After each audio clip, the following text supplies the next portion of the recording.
Oh, there's so many comments already. Hey guys, it's Lizzie. You guys already have comments. I actually have a question. So you take a custom thumbnail through a picture. Can you guys see the picture changing as I'm making the thumbnail?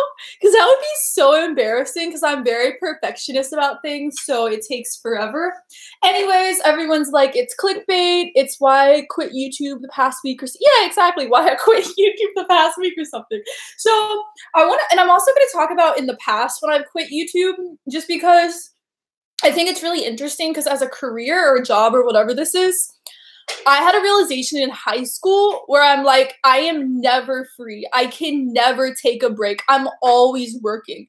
So when I do take a break, it's really weird and I don't feel like myself. But anyways, I want to show you guys what I'm eating, and then I'm going to read your comments and talk about where I am at with my YouTube channel. So I'm vegan, and we sauteed purple onion, garlic, 2 jalapenos, pinto beans, black beans, red pepper, yellow pepper, avocados, seasoned with taco seasoning and garlic and salt. That's actually my tip for cooking. Taco seasonings work so well for tacos and burritos and stuff. And then some salsa, tomatillo. The green salsa I like my whole life. I thought I hated salsa because my family only got the red kind, but then a couple times I ordered the green kind at Chipotle, and I was like, oh my gosh, I love salsa. So the green kind is good. And then just some chips from Trader Joe's. So that's what I'm eating today. Please, no, don't quit YouTube. So I said why I quit YouTube, like past tense, not I am quitting.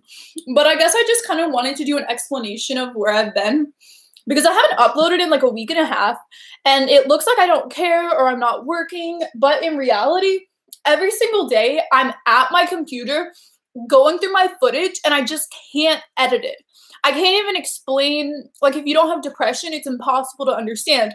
But the same thing would happen in college, where I would be working at my computer, have the essay in front of me, and I just couldn't do it. I don't know how to explain, but we love you too much. Oh, I love you too, Alexandra. What is on the menu tonight? That looks good. I've been vegan for a month now. Oh, yay. I'm going to upload a vegan for Lent video soon. It's super late. I was going to have it up a week ago, pre-Lent, but now it's going to be like in the middle of Lent if you want to go vegan. And I'm going to make a video, what I've been doing for Lent. Don't go away, I'm not going to. Looks great, but better with some chili chicken. No, it's perfect. Do you know that you were manic in some video? It seemed like it, I mean. What video? But yeah, it's so crazy because part of bipolar is having complete lack of self-awareness of your episode or your symptoms. And so even like years before I was diagnosed, people were commenting on my videos. Is she on drugs? What's wrong? Like, why are you talking so fast? So I feel like through my YouTube videos, you guys see so much of my life that you really can help me figure out my symptoms. Even like on Snapchat or Twitter, people will be like, are you manic? Because I'm suddenly posting so much more than I normally do. Jasmine, do you remember me? Yes, I actually do. Hi, Alyssa. That looks good. I'm Orthodox, and for Lent, which for us started today. Oh, I forgot that you guys are off. Not that you're off. You're different.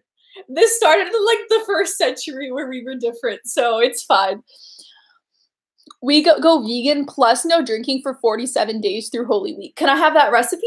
Yes! I'm going to be uploading a video on Wednesday maybe. So yeah, I found out recently though, I was watching a Taylor Marshall video about Lent and doing some of my own research too. And I was like, oh my gosh, Orthodox are vegan for all of Lent.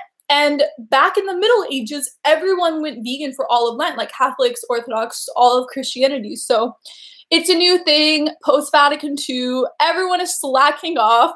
You don't even have to do no meat on Friday. I recently learned too, the no meat on Friday thing, people eat fish. Like I think they need to update the nutrition science at the Vatican, fish is meat. They have eyes, sensory, every part of the brain. So take care of yourself. Breaks are good. Thought I don't have depression. I can totally relate with everything you were saying. It happens to me too. Oh, hi Lizzie, I quit Facebook for Lent. You are funny and glad you are encouraging others to become Catholic. You inspire me so much. I love you, Anna. Hi, Lizzie. You look beautiful in black. Thank you. I thought so in depth about my outfit. You guys should see behind the scenes of before I film. It's like constantly like nitpicking my makeup and trying on and off outfits. And I guess that's how I always am in my actual life too. But it's over analyzing. Pray for me. I applied to go to Christendom College to study for theology. Oh my gosh.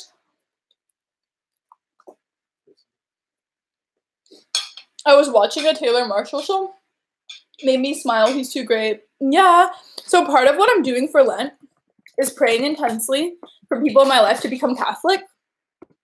Because not just Catholic from Protestant, but people to become Christian who are not religious right now. Like some of my best friends who I think would absolutely be infatuated and so in love with Christianity, with God. So I'm going to make a Google Doc, and I thought it would be cool because a lot of times people on here tell me prayer requests or in DMs. So I thought it would be really cool to make a list and to actually pray every single day for everyone rather than just in the moment prayer. So I'm going to add Alyssa Davis. So comment your comment your prayer request or DM me on Twitter, and then I will add you guys to my prayer list. Because for Lent, part of what I'm doing is praying every single day for 30 minutes, which I recently found out because I timed. Rosary is about 30 minutes when I do it, and then Bible study an hour every day. So it's been really, really refreshing and peaceful. I've seen a lot of Catholics find it hard to not eat meat. Okay, Friday and only fish. It's the same thing. I know, like you don't have to change your meal at all. Just like add salmon instead of chicken. And fish is actually easier to cook than regular meat. I'm waiting for the vegan video. I've just been diagnosed with diabetes. I may be able to slow down its symptoms. Type 2 diabetes, you can totally reverse type 2 diabetes. I recommend watching this video, Forks Over Knives. It talks about so many examples of people who reverse their diabetes. I'm looking for my food. You quit YouTube for Lent? No, that would be so sad. No, what I'm doing for Lent as well is I'm doing social media for an hour and a half every single day. So replying to messages, going on my Instagram, Snapchat, one-on-one messaging. So, oh, I'm a vegan Catholic too. Oh my gosh, guys. So the most important announcement is I'm going to Ireland. I'm so excited at the end of the month. So if you live in Ireland, make sure to be following my Twitter and Facebook page, probably on Twitter the most, and I will post where I'll be, when I'll be there. So I think I'm going around the 25th. They booked my flights, so I should check. But anyways, I'm going flights for Ireland. Okay, here.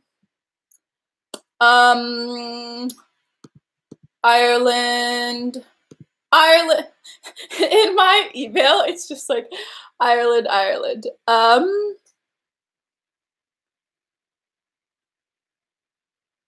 Okay, trip PDF. Let's see.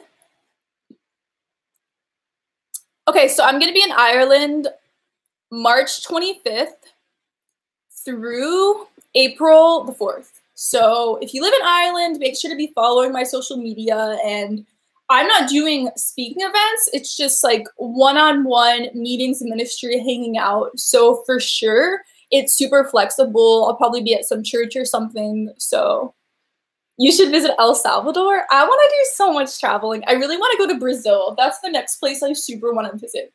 My friend lives in Dublin. Yeah, tell your friends who live there. Oh, and the city is called Cork. That's the airport I'm flying into. So I'm super annoying. I don't know anything about Ireland. Obviously, I'm going to research it, but somewhere in that area. And if you are from Ireland, please actually talk to me on social media. Obviously, a priest is the one organizing it, and he's a guy. So I asked for specifics of dress code just because even though you guys think I dress really immodestly and don't care, I actually am very, very careful when I travel. Like, I research and I change how I dress. Even if I'm layovering in an airport that's really conservative, I change what I'm wearing. So I really, really am aware of cultural differences. So I'm definitely going to talk to people there about what I should wear. When are you going? What are you doing in Ireland? What am I doing in Ireland? Yeah, it's going to be super chill. I'm just going to meet people, do ministry. Most of my heritage is Irish, right? It's super Catholic historically, but it's doing so bad lately in Ireland. Like, I think America's bad with mass attendance and understanding the Eucharist and everything, but it's even worse in other countries. Have you been to Japan, Belgium, or Mexico? Yes. I was in Japan for a 5-hour layover, so unfortunately I didn't get to explore. But one of my best friends lived there for 3 months, so he's talked to me all about their culture. And basically, he informed me that I would absolutely do horrible in Japan because it's super indirect, all the communication, and it's super quiet and chill. And I'm the opposite of that. I'm really loud, extremely confrontational, super direct. So I don't think I could do it. Like, living there long term. Like, if I wanted to be a missionary or something, like, I could live in Thailand. I lived in Thailand for a few summers. I was fine. I clicked with the culture. I was able to change. But Japan is just, like, too much. You know, I mean, I'm too much. That's the thing. Like, they're normal. I'm too much. Mexico, I've been to Cabo a year ago for a week. I loved it. I really want to go to Guadalupe. And yeah, I honestly should just find a way to travel to Mexico, find someone who wants to go with me, just because it's so close. I could literally drive there in a few hours. I missed you. I missed you too, Valis. I want some of what you're eating. Oh my gosh, we might get a new roommate in my apartment. You guys should be my new roommate. We just had someone over who we are meeting who might live here. It'd be so cool if one of you lived with me. It'd be so fun. We could make vegan food together. Do you know what your Twitter account is? Yeah, it is Lizzie Rize. So just my first and my last name. I'll type it. But also, if you go on my main YouTube page, it's there, and in the description of every single one of my videos too, I have my social media. So yeah, I want to visit Mexico City. Hi, Chris. Long time no see. Long subscriber. You're super cool. We should hang out again. Do you go to parties being so religious? Yes! I go to drinking events. I drink sometimes. I was super not into drinking for a while because I was like self-medicating and I'd be like craving vodka when I was manic and bad times. So I didn't do alcohol for like a year and a half. And so now occasionally I drink with my friends sometimes. Occasionally we'll go to a bar or a club, but it's super chill. I go maybe once a month. My best friend, for her birthday, we went to different clubs and stuff, and we were just all dancing together. It was super pure. I actually didn't drink at all. So I guess that's my main situation with friends. If I'm like I'd say I don't go to parties, but I'll like go to like small groups where we're drinking together. So yeah, and I drink sometimes I don't. My roommates are so fun, right? So I told them that I was about to stream, and I was like, it's okay if you scream and are really loud, just don't play copyrighted music. So I'm an Irish Catholic. It saddens me to hear what the country has become. Yeah, it's so sad. My boyfriend was saying he wants to learn Spanish just to do better in ministry, and I was like, yeah, the future of Catholicism is not European heritage. It's Southern Hemisphere, non-Western cultures. So, although Hispanic is Western culture, technically, so but better, more collectivist. I think that honestly is the issue. Individualistic versus collectivist. Because individualistic is like, I don't care about rules. I want to do what I want to do. Anti-authority. You know what I mean? And collectivism is more like fitting in with each other. It's good to have structure type thing. So, should Catholics listen to Protestant music? Absolutely. Our Protestant brothers and sisters, there are separated brothers and sisters. Most Protestants have a Catholic baptism since Catholicism is Christianity. So, yeah, the church magisterium teaches us that they're their brothers and sisters. So, I read Protestant books. I listen to Protestant music. Sometimes I go to Protestant church. It's not my Sunday obligation, but I'll go with friends. So, yeah, I feel like I was going to say I didn't feel like I left Protestantism because I didn't feel like I left Orthodox. But I definitely feel like I love Protestantism. But yeah, obviously, it was how I got to know God. It's a huge part of my spiritual formation. They're Christians. They don't have all of it, but they have a lot.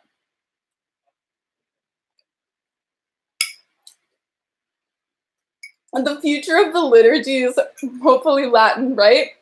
Well, it depends on the lay people and where we want to go for worship. So, I'd be very interested.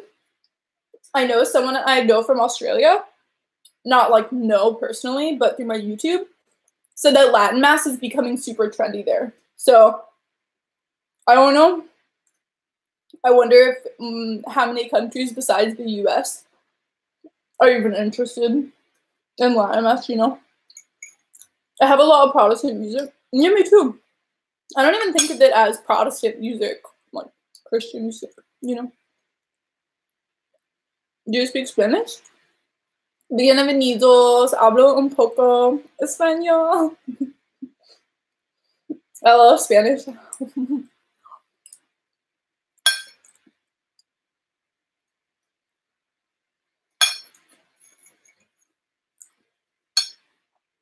I love gospel music. Oof, the accent. Sorry.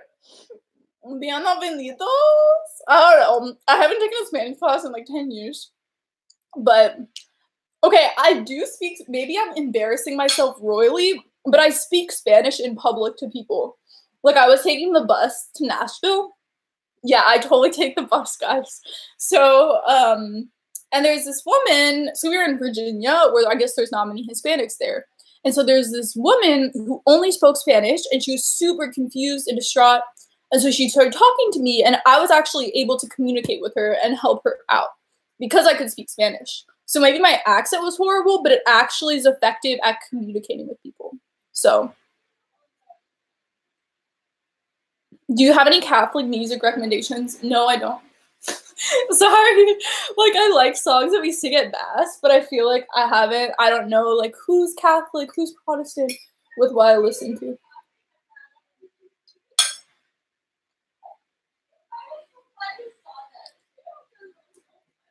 Do you watch Catholic or Protestant YouTubers? And Orthodox. I watch all of them.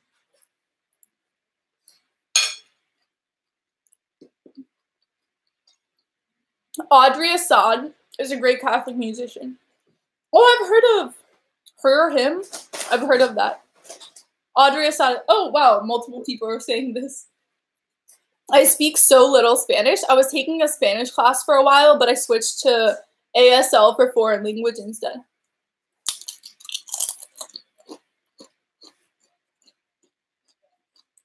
Why are you quitting YouTube? I'm not. I just quit the past week. It was super sad.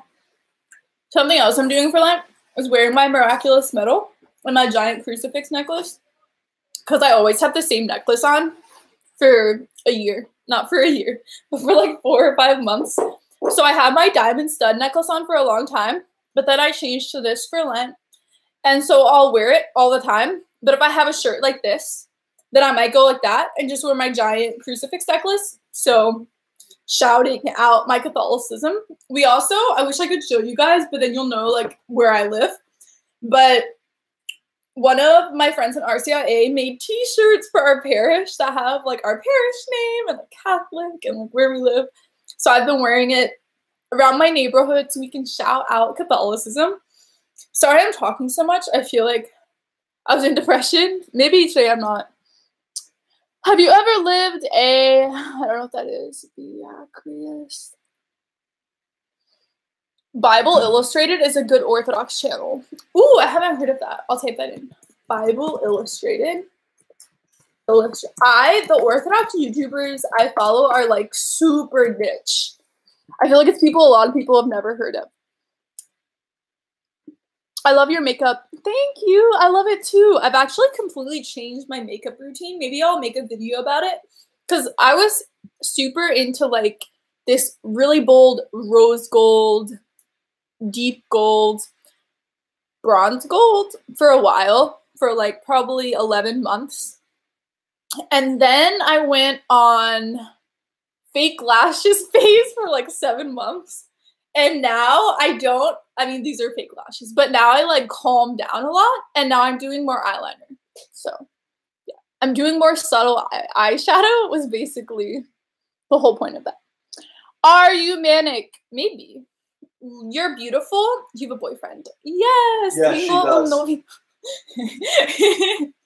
We're in my living room right now. He's actually visiting. So I asked him if he wanted to be in the live stream.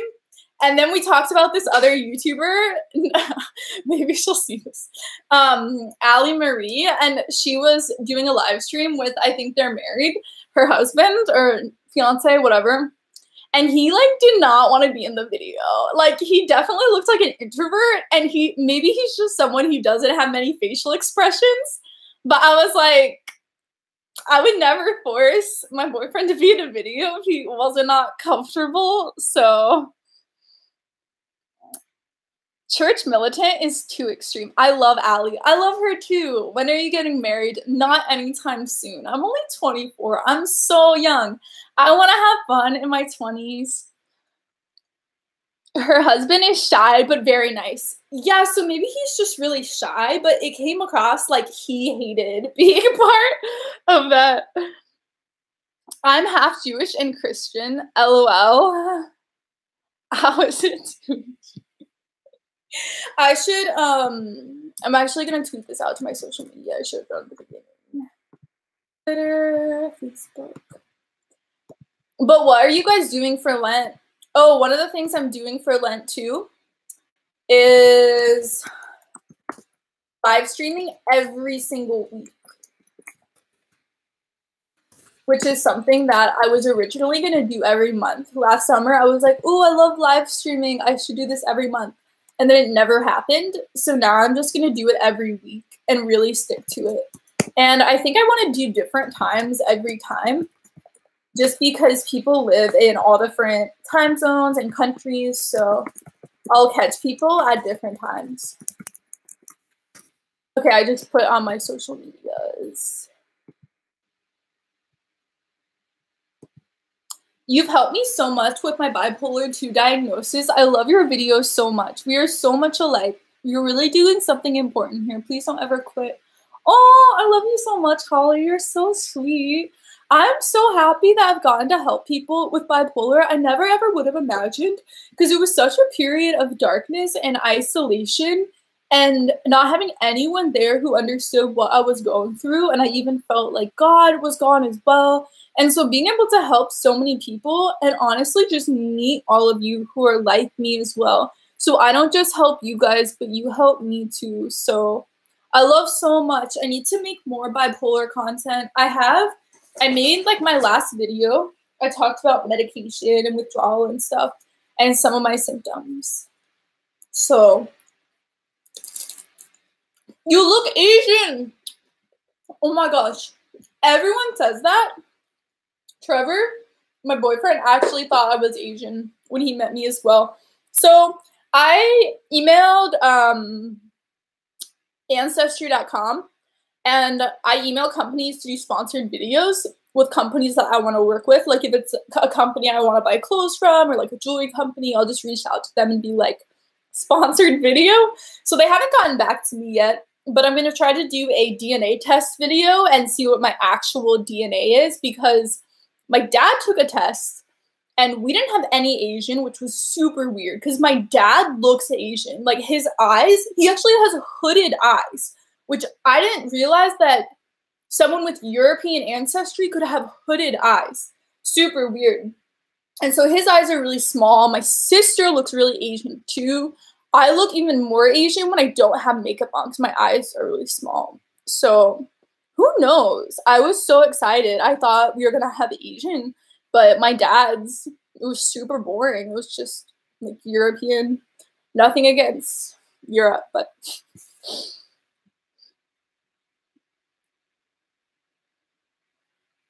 Are you okay? Always shout out your Catholicism. I never go out without my Saint Catherine. Who is Saint Catherine? I've never heard of her. Metal necklace and Our Lady of Lourdes necklace that has Lourdes water in it. Wait, you went to Lourdes? How does that even work though? How does the water not evaporate? I mean, is it in an enclosed enough surface? Like, I'm shocked if that is possible.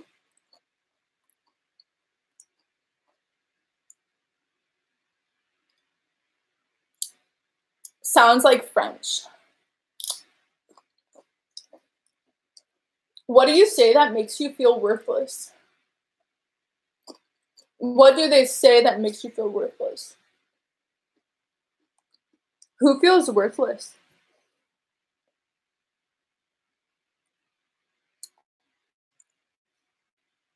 Sorry, I'm reading up on your stuff. I always miss the whole conversation, so then you guys are having conversations. So they're saying that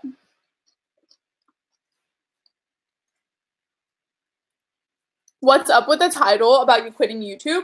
I wasn't posting for like a week and a half because I was in depression. So you say 24 is young, but how old were your parents when they were married? My mom, I think, was 36, and my dad was like 32. So they're pretty late. And I think that's kind of part of my reason for being pro late marriages, just because my parents have like the perfect marriage. They never fight.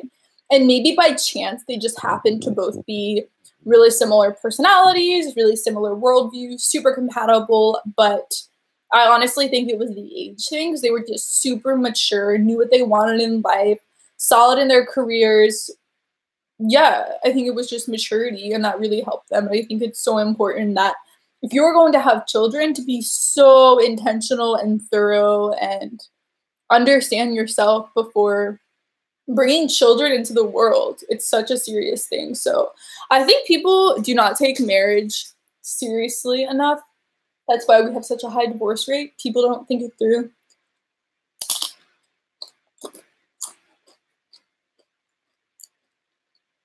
It would be great if you made a video Q&A or tag about you and your boyfriend.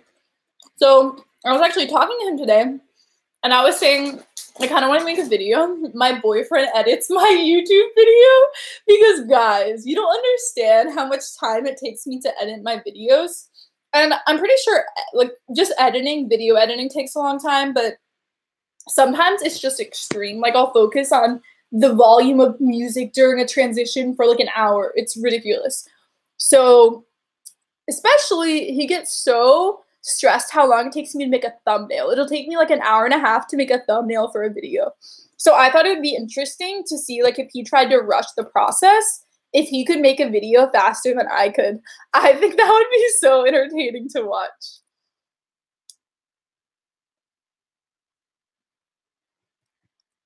Oh, church militant makes me feel like a worthless Catholic. That's super sad. I noticed, like yesterday, if you go to my YouTube homepage, they have something called related channels with channels that are similar to you. So for a while, it was like Emily Wilson, Girl Defined. Recently, it was Church Militant. Is one of the channels similar to me? And I was like, what? How am I similar to them at all? Like, I'm so cheery and affirming and loving and gentle, and they're like they're so awful to people. So Yeah, they make people feel worthless, exactly. So, I mean, I can totally see why we have overlapping demographics. Just because a lot of people who are more conservative and go to Latin Mass watch me, and I think that he's appealing to more conservative people. So, I kind of get that. I'm taking cold showers for Lent. Oh my gosh, are any of you guys doing Exodus 90? I think that's so amazing, anyone who's doing Exodus 90. I want to create, someone told me there's a female version, but it looks really lame. So I kind of want to create my own Exodus 90 and really get it to catch on next year. So I'm going to figure that out and make it a thing.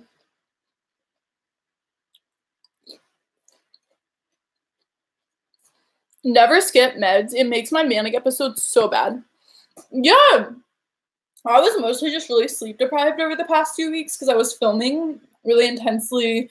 And then I only slept for 3 hours before Ash Wednesday because I wanted to do a 7 a.m. mass. So that really messed up my brain. And then I didn't go running for 2 weeks, which is so bad. I have to go running all the time. So all of that super destabilized my brain. And that's why I didn't upload last week. So. Oh, that was, what did they say that makes you feel worthless? Every other video and article is uncharitable towards gay people. Yeah, if I was gay or bi, I would feel so insecure and hated by church militant. And the fact that so many people watch them. Bishop Barron needs to stop the no one is in hell nonsense. Yeah. I've met a lot of people who get really annoyed at that. Take the makeup off. No, I love my makeup. Let women do what we want to do.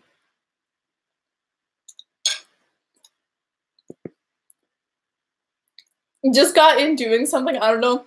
Gosh, your comments are so fast. Okay. Simply Zima. Sorry, I still don't know how to pronounce your name, even though I see you all the time. I have a lot of recipe videos filmed. Like, I have all the footage. I just need to edit it together.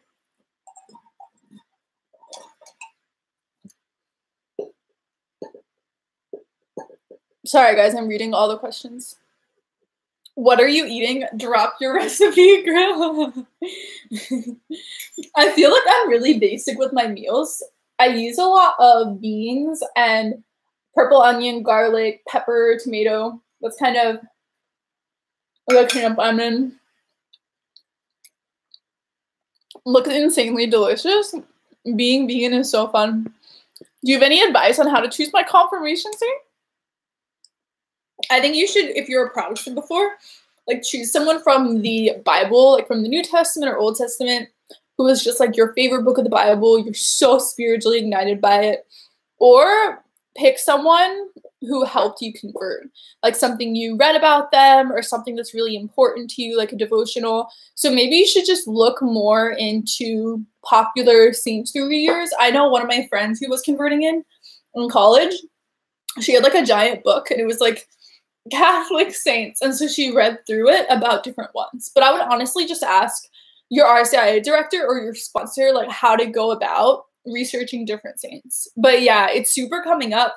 We had a planning meeting at my church last night and we were like 3 hours and we talked about outreach and we talked about Easter Mass because that's such an important day because a lot of Catholics who are not involved and don't go to Mass every week, they'll come to Easter Mass. So that's such an important day to greet people, tell them about the parish. So one of the things that I'm going to do, I need to figure out how to do graphic design because I do in my Final Cut program, but I'm going to make a poster like RCIA candidates and then have a Q&A, like what were you before? Why are you becoming Catholic? Stuff like that, and just have it hanging up in the foyer area. And so they want me to be on the poster too. So maybe I'll do like RCIA candidates like 2016, 2017. But yeah, our new RCIA people are so fun. I feel like my first year of RCIA was really, really fun. But then we got even more people. Oh, I have a really funny story, guys. So we were at our planning meeting, and two of the people, so we have greeters every single week to welcome people in who are like, hey, welcome to St. Ambrose, I'm so-and-so. And two of the people currently in RCIA are the greeters, and they do before the 9 a.m. Mass. But we have RCIA at 10 to 11, and you're supposed to come like 20 minutes early to greet people. So they're like, oh, we can't because we're in RCIA right now. And then someone else is like, oh, once you get confirmed, you can start doing the 11 a.m. Mass. And I'm like, no, you're going to keep going to RCIA. And then our priest is like, people come to RCIA forever. And the reason he said that is because there's this man in our church who's like 85 who comes to RCIA, and his wife died a few years ago, so he's a widower. So, and he's super sweet. Like, I love him. He's so fun during the discussions. He's one of my friends at church, like one of my first friends, because he came to RCIA. And he's super involved. So he's super sweet, and I love that he comes. But it was just a really funny inside joke in my parish, because obviously I still go to RCIA, and I'm never going to stop going to RCIA. So our priest was like, people come to RCIA forever.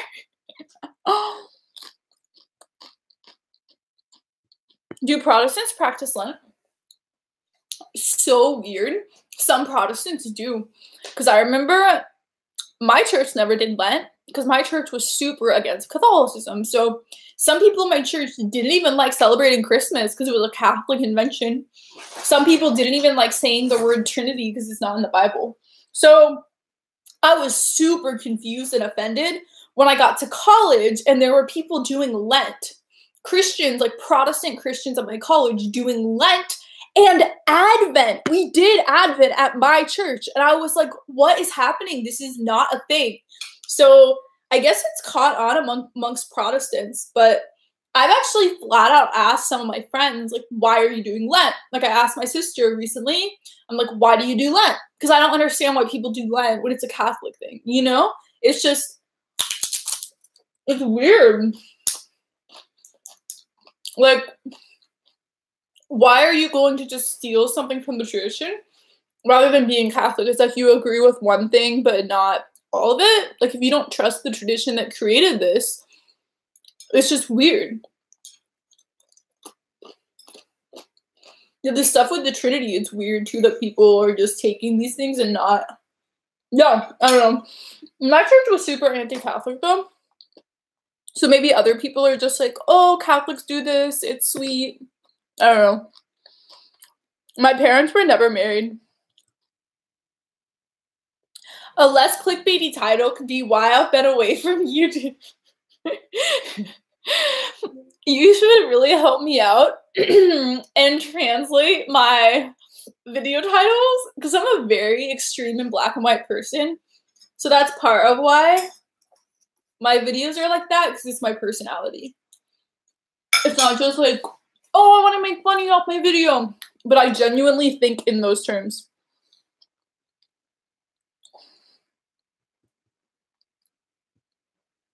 Jimmy, that's an example of part of the problem. I say the word gay and someone goes straight to mentioning Sodom. I don't know the context of that, but yeah, that's true. People should be more extreme and be chill. I'm getting married right after 3 months I met someone. LOL. I would never do that. I think with me, the reason I'm very, like, I guess the reason that I'm really serious about marriage is just because I feel like a lot of people in our generation are very against marriage just because so many of our parents' marriages failed. And so I think there's just a general culture amongst people I know where you do not want to rush into marriage. So I feel like that's just really subliminally affected me. But also, just in general, something about my personality, hates relationships, hates commitment, feels like being close to someone and relying on someone is such weakness against feminism. So there's just a lot of my personality that completely resists and hates being in a serious relationship. So because of that, I feel like I need to like long waiting period. You know, like being in a serious relationship is like a lot to process. So then like a life together, that's huge. It's a covenant. Like I think besides my baptism and then becoming Catholic, marriage is the next most important decision, right? It's like such an important decision. So, okay. Okay, but something else about something. My boyfriend is here listening to me rant. I hate marriage. So, well, I'm laughing at the comments. Some of them are pretty ridiculous. What do people say? Wow, I missed so many comments. I love. Where are the moderators? Oh, sorry.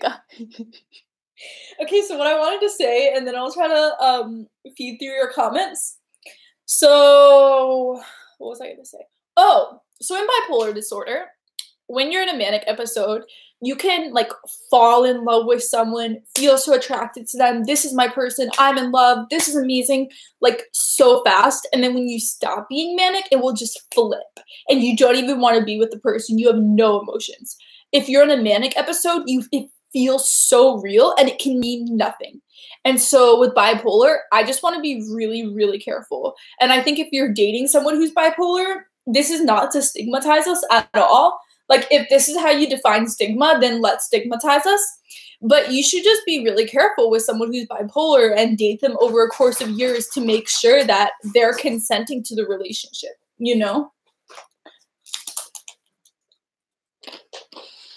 Younger people aren't getting married earlier because their pay isn't worth what their parents' was.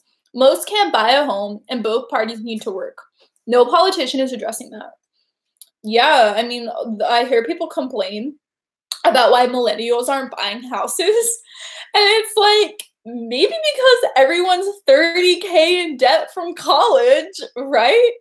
But I was talking to my sister recently, and she was saying that she never really wants to buy a house anytime soon because it's just so much space. So I really love living in an apartment, and I don't want to not live in an apartment for like so long.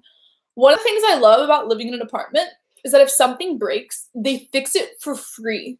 Whereas if you had a house, you'd have to pay $100 or $200 anytime something breaks. And just think how much that adds up.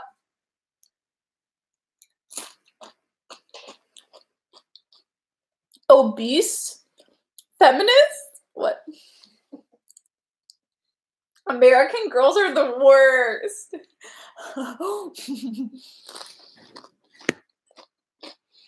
Guys, I get so behind in the comments. I don't even know what to do. Okay. I think I'm going to go down and then go back up.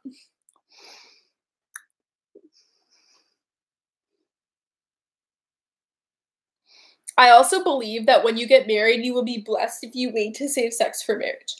That's honestly one of the things too. And I know most people would feel the opposite, but I think sex is a very serious thing. And I do not want to like immediately have sex with someone. And I think because physical touch is my love language, it is so serious. Like physical intimacy is so serious. And I don't want to rush into that with someone if I'm not like trust immensely. You know what I mean? It's very, very serious. Like a lot of the cliches that a lot of Christians want to rush into marriage to have sex. And I actually feel the opposite, where it needs to be really serious to trust someone that much. My landlord missed that memo? What? Our apartment's pretty new and there's a lot of units. So I think one person works full-time as the handyman. So it's pretty good. Property tax in LA for a house is almost as much as renting a room. I mean, I do not want to live in California long term. It's just too expensive. Like a house that would be $90,000 in the Midwest will be $1 million in California. It's just not worth it.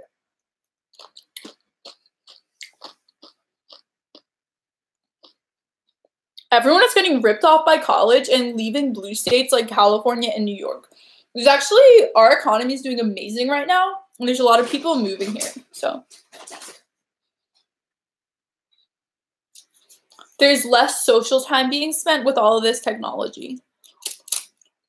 I actually think it's the opposite, because a lot of my friends met on Bumble, like on dating apps. So many of my friends who are engaged right now met on a dating app. So I think technology brings people together.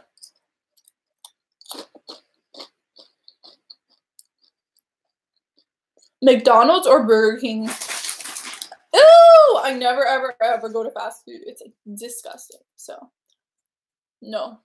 Maybe McDonald's if I had to choose, but what can I even eat as a vegan? I'm pretty sure the fries are not even vegan. When I go on road trips, I just go to a grocery store and get fruit or Cliff Bars or something.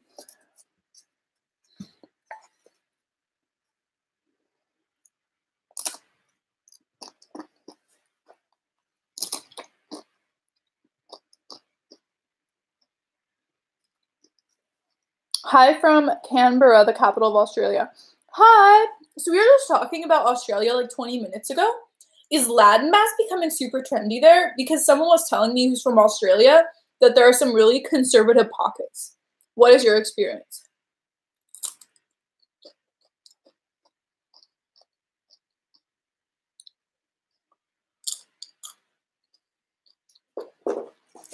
Is there a new language you would be willing to learn? Hebrew. I want my boyfriend to teach me Hebrew. Once for not long distance and can commit to like weekly lessons. Tips for convincing traditionalists that gender roles are not necessary. I don't know. My ploy is to not try to convince anyone. I just will not date anyone who thinks like that. Because I think that's the main way that gender roles affect people. If you're friends with someone who's a traditional Catholic and is like, gender roles are amazing, women, da-da-da, whatever, that doesn't really affect you that much. Like, I've been friends with people who are like that, and they're just like, wow, I've never met a woman who likes discussing theology. And I think that's pretty offensive. But they're discussing it with me and viewing me as an intellectual equal. So I feel like on a personal basis, there's not really any need. But if you are a female and you're more assertive, or if you're a guy and you're really good at emotions, just being friends with people, I think, will change their mind over time. They'll just make observations, you know? I feel like with things like that, you can't just be so combative and be like argument for changing someone's mind, but they need to see it, you know? But then when it comes to a relationship, you know, I just will never, ever, ever, ever date someone who was into patriarchy type stuff. So learn Italian. I want to learn Latin. What languages do you guys want to learn? Is it ever okay for a Catholic to not forgive the trespasses of someone who has hurt them? So I think we need to define really clearly what we mean by forgive. Because I actually made a video about this like 2 years ago. I'll link it. But I talked about forgiveness. And I specifically talked in the beginning about if you've been raped by someone or sexual assault, you don't need to be at the point where you emotionally forgive the person who did that to you. And I think one of my family members who dealt with this basically said that what helped the most recently, that happened a while ago, was realizing that there never needs to be forgiveness. Like, it is okay to be angry always about what happened. So, yeah, I just think we need to be really careful about what Jesus means by forgiveness, because it doesn't mean that you're okay with the action. It doesn't mean you want to hug the person and be best friends with them and they don't need to go to jail. You know what I mean? So it just means, like, what do you mean by forgive? I think it's really, really awful after someone has suffered an atrocity to immediately be like, I forgive you, this is chill. Like, what does that mean? I think that's a very superficial understanding of forgiveness. So, does that help? I just think defining words is really, really important. Je parie, ce petit français. I'm so bad at French, guys. I took a semester. We have this thing at my college, Pepperdine. It's called a Maymester, where you do an entire course in a month. And I did French, and I was horrible at it. Just pronouncing it was the main thing I just couldn't get.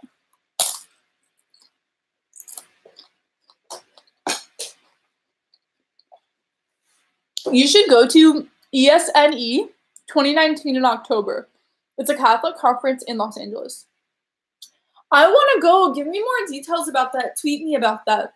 Because there's this one thing, the Los Angeles Religious Conference, and I'm so mad I cannot go this year. I was looking at my schedule because I wanted to go last year, but then I was traveling then. So, where are you located? I will never tell you guys because I don't want people to come stalk me. I'm really, really careful with how I vlog, where I never show where I live. A lot of YouTubers just vlog around, and I literally notice, like, I know exactly where they live because they're vlogging in just around the streets and stuff. It's not just like, oh, that's my target. It's like you're literally on the street with the street sign. So I'm really, really careful where I never want to deal with someone knowing where I live. I think that's terrifying. Do you like the New Ways ministry? Oh my gosh, I want to write a book on that because, like, I've seen certain parishes on it where I know people from the parish who are part of it, and they're actually not against church teaching. So I'm pretty sure anyone can add themselves to the list. It's not like we all hate church teaching, but some of the people actually, you know what I mean? So I think that the list is what I think isn't all bad. Privacy as a YouTuber is very important. It's so scary getting threats. So I feel so good knowing that it would be impossible. Knowing that it would be impossible for someone to track me.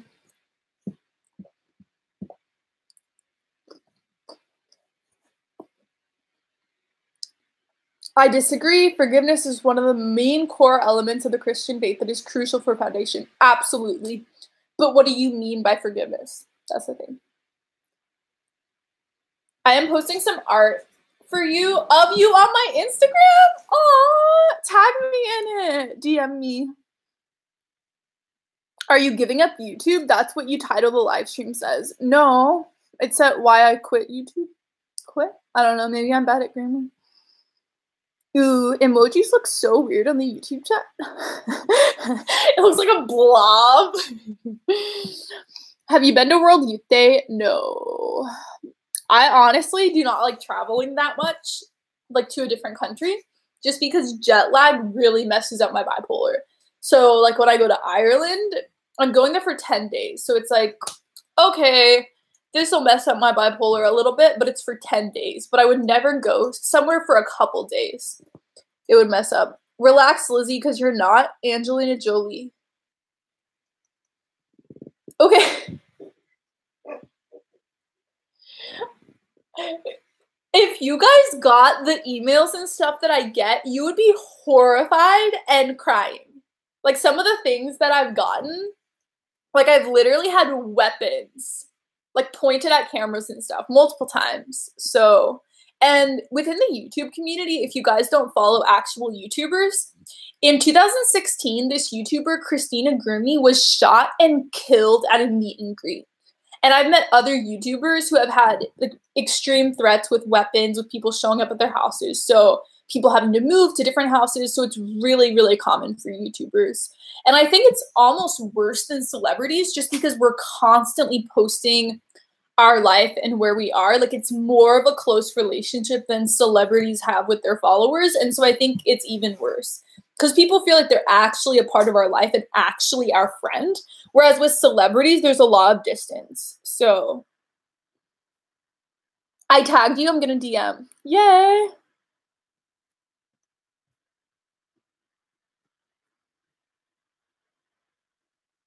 I'm sorry you get horrible emails. Praying for you and your safety. Oh, it's so scary. Yeah. I mean, it's been pretty good the past month. Like, this year so far has been really chill. Celebrities have security guards too. Yeah, and some YouTubers do for events as well. Has the time change messed up your bipolar? Yes! I was gonna go to church on Sunday morning and I didn't at RCIA, so. What do you think Protestants think the Eucharistic is symbolic after reading John 6? There's a lot of things that are symbolic in the Bible. Jesus is like, I'm the door, I'm the lamp. So yeah, there's a lot of metaphors. And I think in English, it's just like eat, eat, eat, eat. But the Greek, it's like trogon. It's a very specific word that's only used in those 6 times in the New Testament in those passages. And so if people read it in Greek, they'd be like, what? And want to look into it more and be more open. But in English, it's just like eat, eat, eat, eat, eat. You know what I mean? There's a lot of metaphors. You're super hot. What is your opinion on Steven Anderson? Who is that? Lizzie, I met with my Diocese of Archbishop yesterday about me joining a seminary. Okay, Peter Moores. So if you just got here, I'm making a list to pray for people every day of Lent. So I'm adding you to the list. I'll pray for your future. Any upcoming conferences or events you're going to? Ireland in March 25th through April 4th.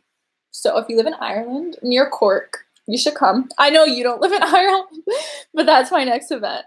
I love your reactions. Favorite kind of fruit? I haven't been into proper fruit lately because technically avocados are fruits and tomatoes. So I ate some blueberries today, but I used to be really into cuties, clementines. Okay, do you guys call them clementines or cuties? Like the little tangerine oranges? Because everyone in California calls them cuties. And no one I knew on the East Coast called them that. Hope this doesn't annoy you, but I sent the drawing in the DMs. No, it doesn't annoy me at all. I would say I'm going to look on my phone. My phone's dead, as always. Cutie is a brand. Clementines. Yeah, maybe they don't have the brand in other parts of the U.S. I'm just curious about the Episcopal Church my boyfriend goes to. Is there anything you could tell me about their values or beliefs? I couldn't find any info online. I would try again. They basically agree on basically everything, except for they're not connected to the Pope. And then the Episcopal Church is pretty chill with birth control, and I'm sure some of them are chill with abortion. And they have gay marriage in a lot of Episcopal churches, although you can choose. So let's say you go to your priest and they're not comfortable with it, they can give you a list of other places to get married. So they're starting to open up that, and then they ordain women as well to be priests and bishops. So those are the only differences. And I'm sure like their history, their understanding of the history, like branch theory or something, Trevor was talking about the other day, is how the Anglican Church connects to the apostolic succession, but in theology, it's pretty much the same. So I think it'd be a really easy jump for him to become Catholic. You could just, basic history, like, why did you disconnect from the Catholic Church? Because the king wanted a divorce. Is that a logical reason to leave communion with the Pope? I feel like it could be a 1-minute conversation, you know? Clementines, and I'm on the west coast of Canada. We call them mandarins or clementines from Scandinavia. Wait, you guys have clementines in Scandinavia? That's so cool. What other foods do you have that we don't have here? Because I'm surprised, because I've been to Asia a lot, and they have fruits that I've never heard of here. So I'm surprised that in Europe, you guys don't have your own stuff happening with agriculture. ISTP. I love ISTP so much. My boyfriend is an ISTP, so I love. Actually, guys, I'm so freaking weird. So in college, I like decided that I wanted to date an ISTP. Well, I think it would be the most fun personality. And then I met my boyfriend, and he was an ISTP. I seek them out. Abortion is a good thing. Sorry for blowing up the comments. Didn't know I was behind. Thank you for clarifying. Australia one day? Yeah, absolutely. INFP. Everyone just start commenting. I'm ISTP too. I'm next. You're my next relationship? You're outrageously sexy. I'm ISTP. Never forget your angels, because after asking in prayer, they'll always watch your back. I always joke that my boyfriend and I's guardian angels cuddle together and are best friends. I think it'd be so sweet. What do you think of being slain in the spirit? I will never go to a charismatic Catholic church. That's my personal... Yeah, I don't go. I don't want to go. I'm not going to go up to someone's face and say I think it's fake. I think a lot of it is real, but I personally don't want to participate in it. I'm very comfortable with not hearing audible voices of God speaking and having these types of miracles. I personally just don't want that. Like, I think a lot of people really enjoy having such direct relationships with God, and it fuels them, and it's amazing, and it makes them so passionate and so incorporated with the Holy Spirit in their life. But for me, I'm very comfortable just reading scripture, because I think that God speaks to us so directly in like tens of thousands of pages in scripture. And so I don't need anything else. So that's my personal... I sound so relativist right now. But I mean, the Catholic Church allows people to be charismatic Catholics, and you don't have to be if you're not comfortable with that. So,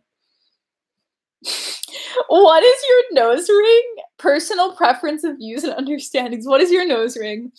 So I have a story. So I got my nose pierced 2 months ago, and you were supposed to do some cleaning schedule to make sure it doesn't get infected. I didn't do that because my friend and I who got it done, I was staying with her, and we just never got around to getting the piercing solution alcohol thing.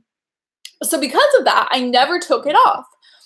And a couple times it fell out and I put it back on. But it was so hard to put back in. So one day I was like, took a shower and I was like washing my face with the towel, you know, and then it slipped off. And then I lost it. And usually when it drops on the ground, it makes a like clang sound, you know? So mine didn't. I didn't hear anything. So I was just trying to figure out where it was, and I couldn't find it. And I Googled, and they said it will close up even within 3 hours. And I was about to go to sleep. So I was like, oh no. So I went and knocked on my roommate's door. And it was like super random, but do you happen to have a nose piercing? And so she was like, no, but I have an earring. So this is her earring, and it's like a Y. Actually, I should ask her what the earring even is. But yeah, so it's just an earring, and then the clasp is like inside. And I actually was trying to get a nose ring tonight, and I was with my boyfriend, and we were walking around, and we spent like 40 minutes going to different places, and no one sells nose rings. So I should probably just order one from Amazon, but I kind of want to see what it looks like before purchasing a piece of jewelry that I don't want to take off. So we'll see. It looks like a wishbone. Maybe that's what it is. But it was the night before Ash Wednesday when it fell off. And so my roommate thought it was so funny that I was going to go get my ashes and be like, I'm pretty sure when I first put it on, it looked like that. How is my profile, guys? You can order some good ones from Amazon. Can you link me the ones that you ordered? I really want a rose gold one, but one of my other roommates thinks it'd be cute to have a loop. I don't know if I've graduated to that point of wearing a loop. I kind of just want a rose gold diamond stud, so I should look. It's a wishbone. It looks like a slingshot. Yeah, some of our friends were over, and they were like, I like your nose ring. And I was like, oh, it's actually an earring. And they're like, yeah, it definitely looks like that. So Your profile is actually really nice. I know. Do you guys like it? People ask me if I have a nose job sometimes, and I'm like, oh, I feel so flattered. You think I got a nose job to get this? So I actually never ever looked at my profile my whole life because, and let me know, guys, why people look at their profile, because when I'm looking in a mirror or editing my video, it's like this. And I do a lot of filming through the years, and I've seen myself from different angles, but I've never been like profile. So whenever friends of mine didn't like their noses or were thinking of getting a nose job, I was like, I don't get it. Because I would look them in the face and I'm like, why would you ever look at your nose? Like, I never, ever, ever have looked at my nose. But recently, one of my favorite YouTubers got a nose job, Gabby DiMartino. And so I started looking at my nose just because I was curious. And for the first time, I looked in the mirror at what my face looks like. And guys, I noticed that for my entire life, I've never blended my foundation here. Ever. I've never looked and tried to blend it because I never ever looked at my profile. So that's what I recommend. The nose ring suits you. I really like it. I was so sad when I dropped it. I'm like, no, it's part of me. How old are you? I'm so sad, guys. I'm 24 and I'm turning 25. Really, I'm so freaking sad because I think I'm like 5 at heart, but I feel like I'm 21. I don't want to be older. It's so freaking weird that I'll be in my mid-20s. I want to see a reaction to my art. Oh, wait, okay, I should plug in my phone. Wait a second, guys.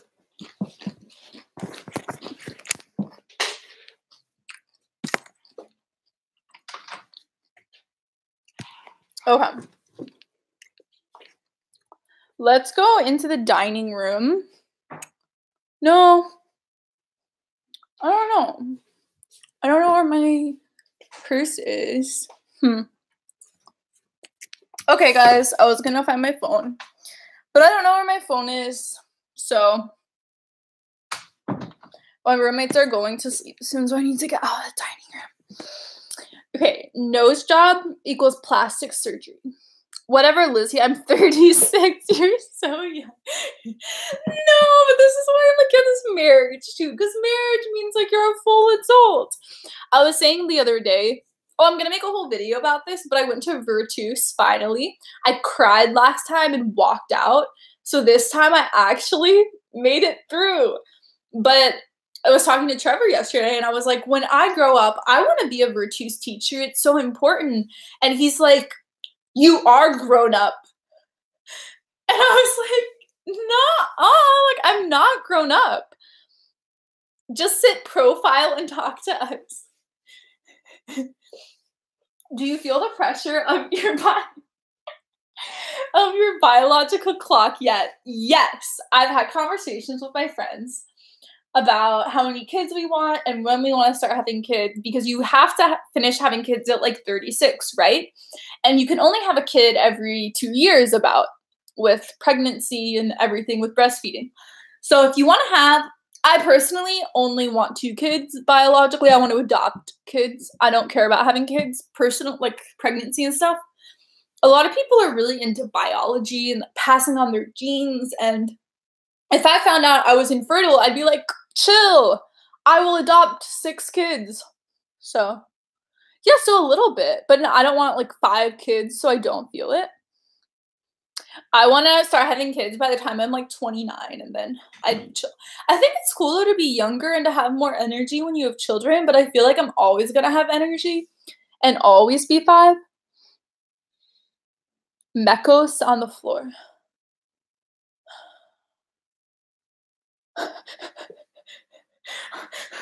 I feel so confused by the comments.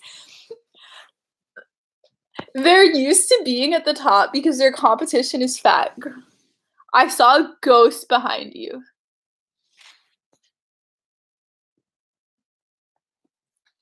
You can have kids after 36. It is okay. I mean, my mom had me when she was 38. So, but technically, why does our society see pregnancy as the worst thing that could ever happen?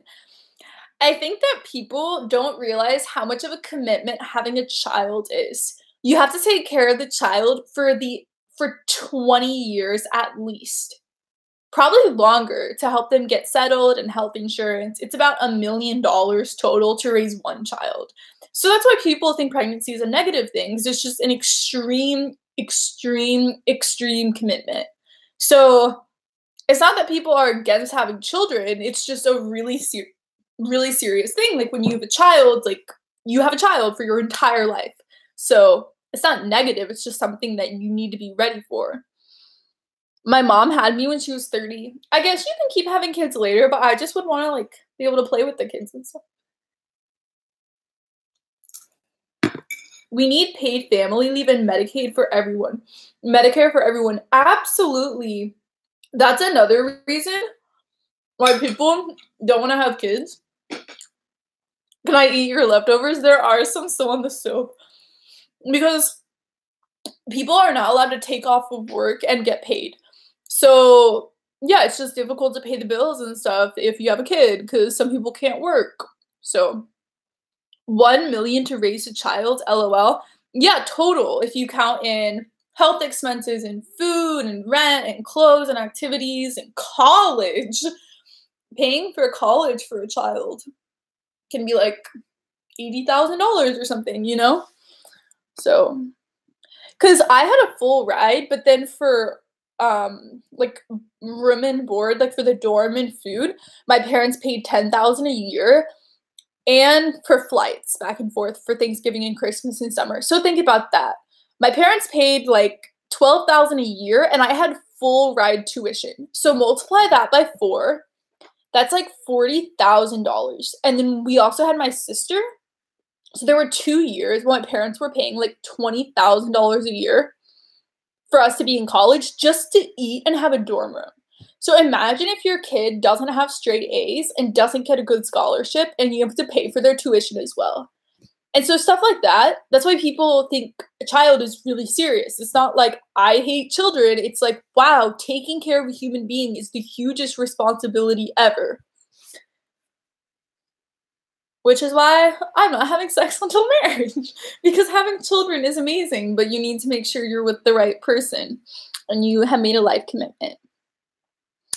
I just made some spinach with chicken. I love spinach. Room and board. 80,000? Yeah, because so my room and board at my school is 10,000 for the dorm and for food. And so 10,000 times 4 is 40,000, plus my sibling is 80,000. And that's only 2 children, and we got like pretty much straight A's and full ride. So yeah, it's just really expensive. Do you live with your boyfriend? No. And if we visit, we sleep in separate rooms. So I guess we live together in the sense that we'll cook meals in the same kitchen. But I feel like people do that who, I mean, I think, doesn't everyone do that? If you're in a relationship, do you go over to the person's house? I mean, all of my friends do that. I think that's pretty normal, but definitely some of my non-Christian friends live together, like pay rent together, sleep on the same bed and all of that, but I don't do that. Community college is cheap. Yeah, so maybe we should all go back to doing community college. I don't know. I heard that in Tennessee recently, college isn't free, but it's basically free for everyone. So for the first 2 years. I wouldn't know. I'm 12. Oh my gosh, guys. Here, I found my purse. It's right here. How did I forget this? Okay, guys. Oh my gosh, my iPhone charger. Okay. Oh my gosh, wait, my phone is alive? It died. And then it resurrected. My phone is getting to a point where it will die sometimes at 20% and then come back to life. Do you guys experience the same thing? I feel like a lot of phones start glitching. Okay, Mia's stuff. I'm looking at my phone right now. I hated community college. Lizzie, nice seeing you on the chat. Are you really quitting YouTube? No, I just didn't post videos for a week and a half. Okay, Mia stuff. Let's see. The thing is, I don't go on Instagram that much, but that's kind of my Lent thing where I'm supposed to go on Instagram more, so. So you didn't tag me in it. So let's see, DMs. I'm going to show you guys this fan art really soon. I think it'll be really sweet. I don't see it. 99 plus requests. I mean, Carmen! Oh my gosh, my friend from church follows me on Instagram. Yay! Oh! I made an Instagram post talking about our shirts, and she follows me. Okay, I love them. Sorry, guys. See, I'm doing my social media for the day. This is actually my friend in real life, though. Okay, I'm gonna follow her. Cool.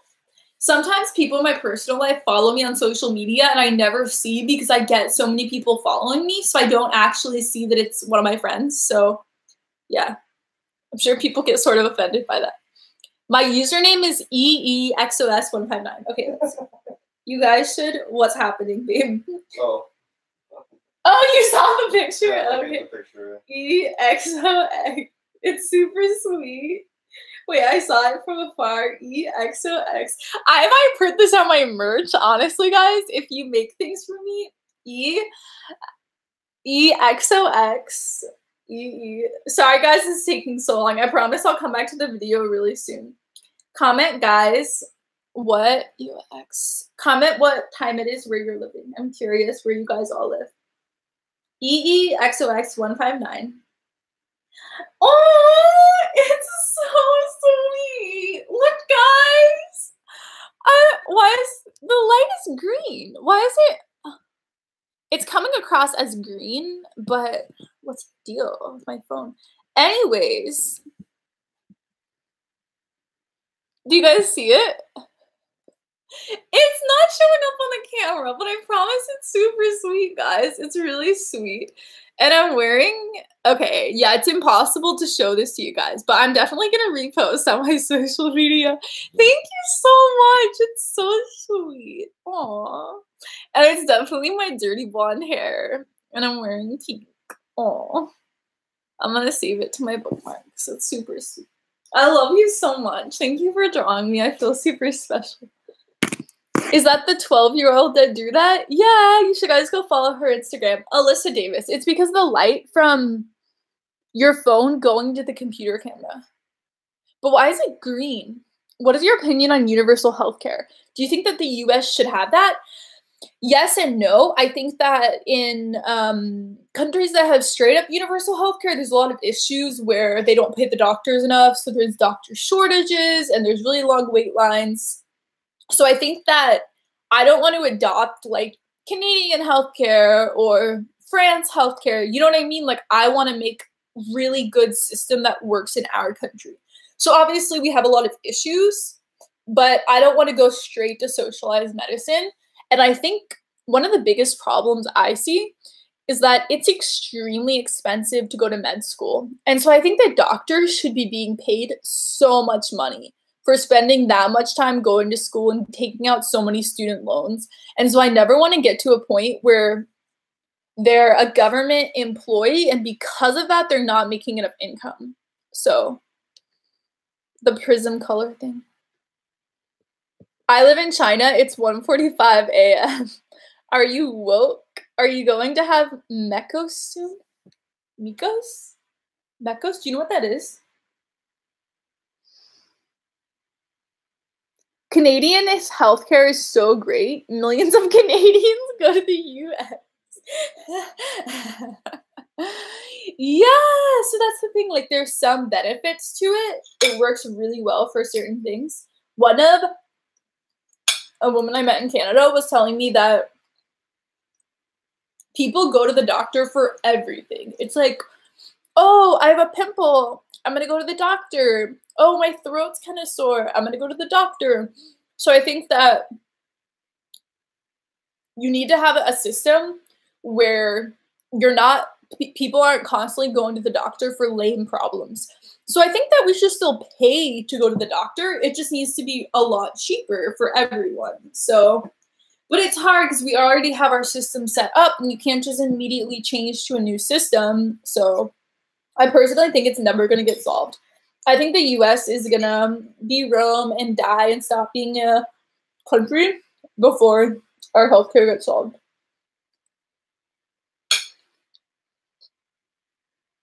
Okay. Calvin Bose, you keep asking the same question. I cannot say that word on my YouTube channel because I'm a family-friendly channel. I never curse, so I can't address that. I'm sorry. I know no one that has ever gone to the US for medical reasons. I know lots of people. Where in China? Yeah, where do you live in China? One of my best friends from college is from there. She moved to Singapore when she was 11. And I've been to Singapore, but I've never been to where she grew up. So I super want to go.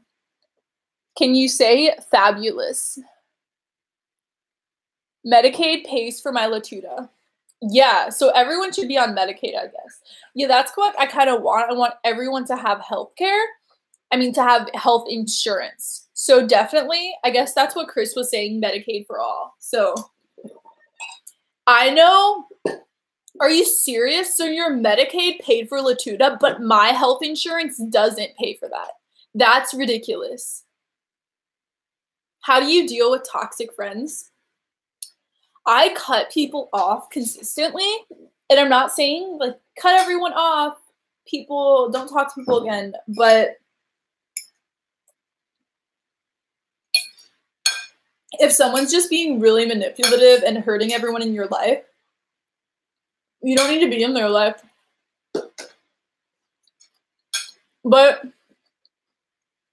try to change people and be really, really confrontational. When I have an issue with someone, I tell them everything they're doing wrong and how they need to change. And I think that a lot of people will just kind of stop hanging out with someone and like subtly ditch them without confronting them. And so I think it's really important to meet with someone and say, this, and this is the problem, and I'm not going to be friends with you anymore, or you need to change this, or we're not going to be friends. And so communicate with people why they're toxic and help them to change. People really, really can change, but they need direct criticism of how they should change.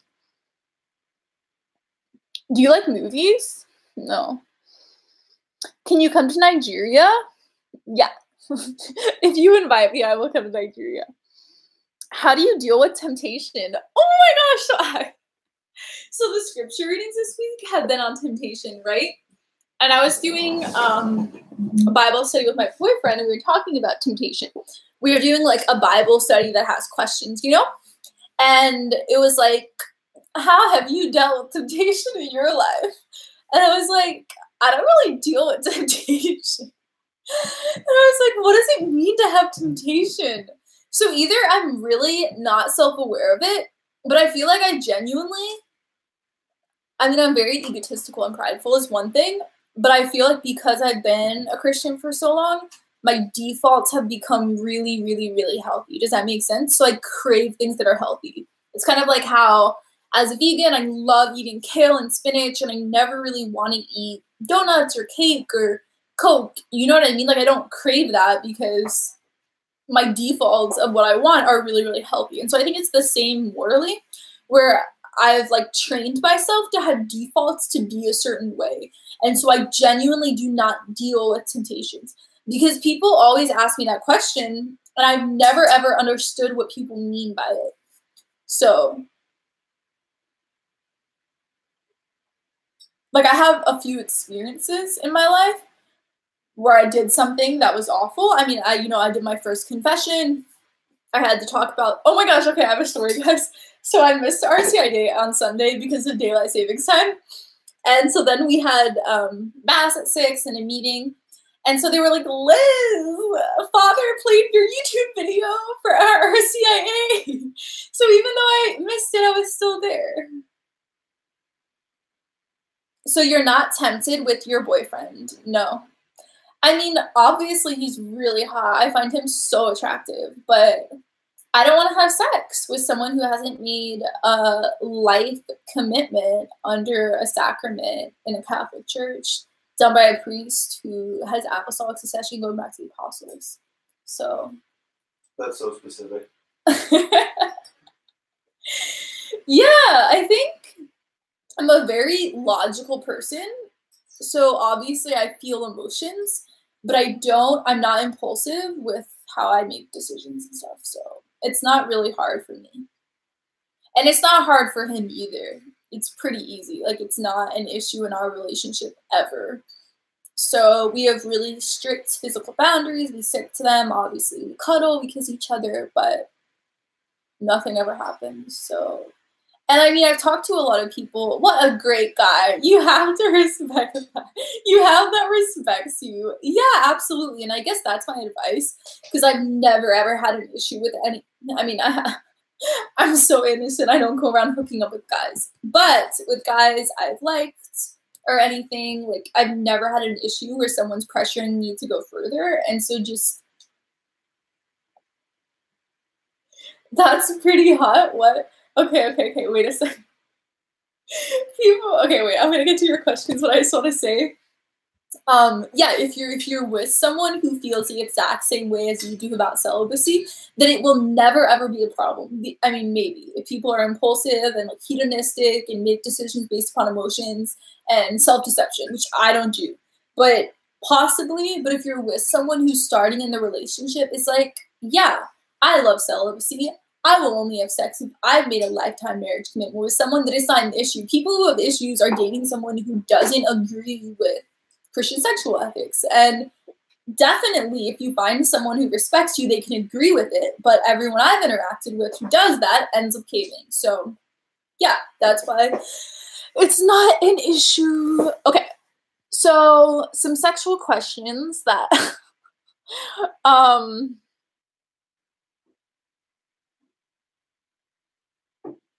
do you ever have thoughts of having multiple sex partners during Mania? So I've never thought about having sex with multiple people at the same time. That's never entered into my mind.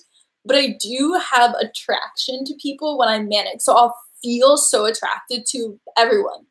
But so I have, but not a thought. Like, I have I have a physiological reaction to someone, but I don't have thoughts of wanting to have sex with them or to kiss. I mean, I don't have sex with strangers anyways, but I don't have any thoughts of wanting to kiss them. But I have physiological reactions to stimuli because I'm manic.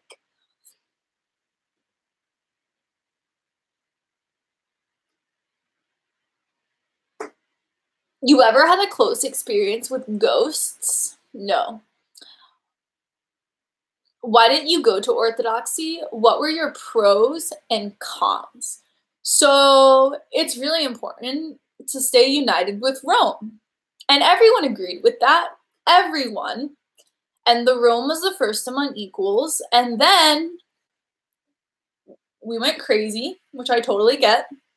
And so then the Orthodox Church broke off and made the Patriarch of Constantinople the new first among equals.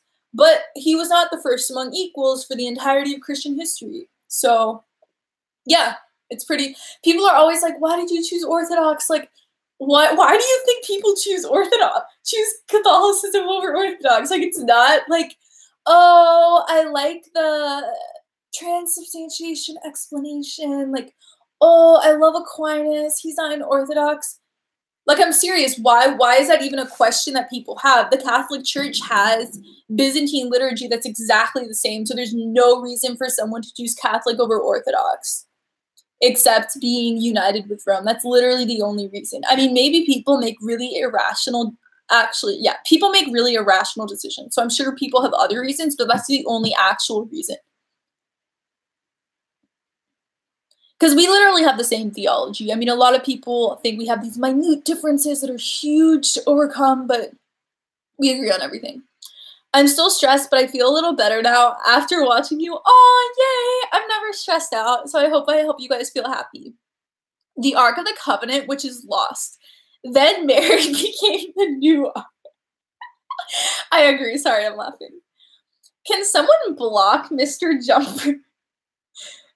Okay. Yeah, I will hide you. I'm gonna Google what this thing is that he keeps saying. Mechos?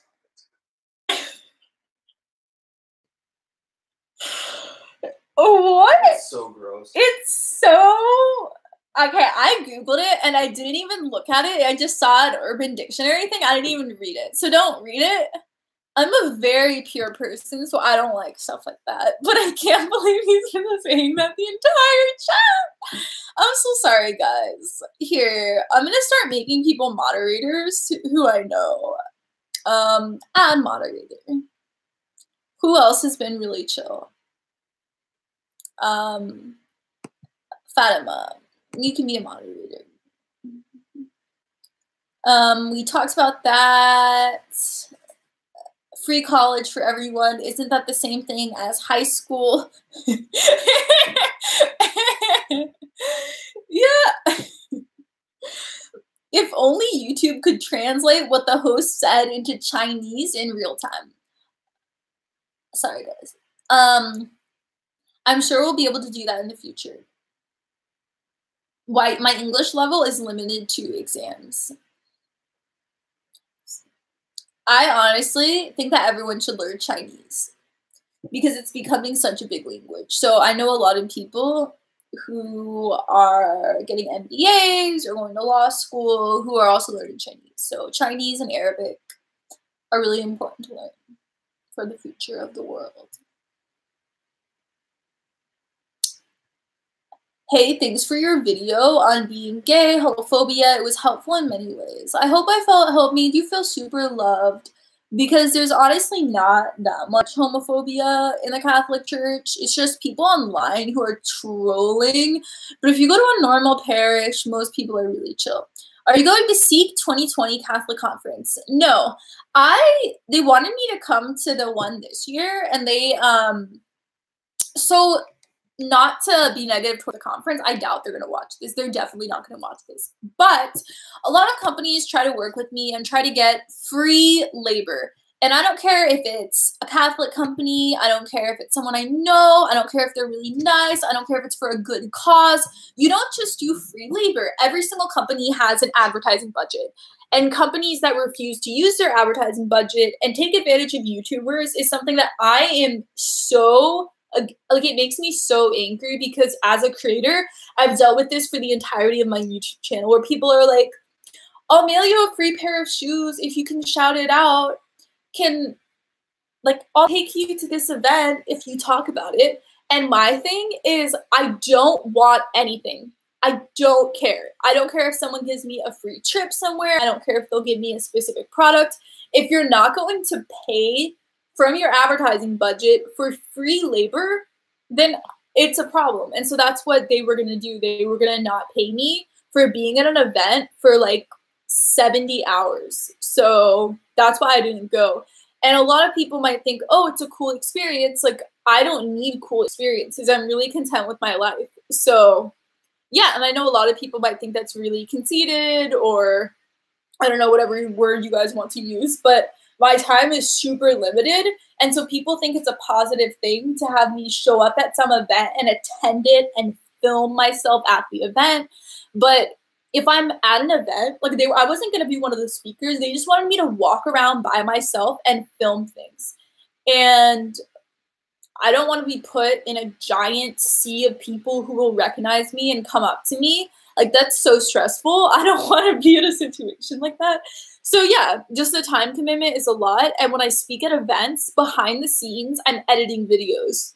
So it's like, I'll do the prep time and then I'll speak and I'll get paid for that and then I can edit. But being at an event is just something I'm not very interested in. So hopefully they don't watch this. I don't know if they'll take that in a negative way, but that was just kind of my general impression of them, where they were not wanting to pay at all. So yeah, and I honestly think it's really bad for the industry if people are like, oh, I'm a Christian company, so I'm not going to pay you. So in Christianity, we don't have work ethics. It's just kind of weird. So I don't know. Recently, a Catholic company reached out to me and they're going to pay. And I was like, wow, a Catholic company that has an advertising budget. Yay. So, but so many companies try to take advantage of YouTubers and Instagram influencers like all the time. It's so frustrating. So, yeah, maybe I'll regret making this rant, but I was actually so annoyed at them. Maybe I was probably manic at this time. But I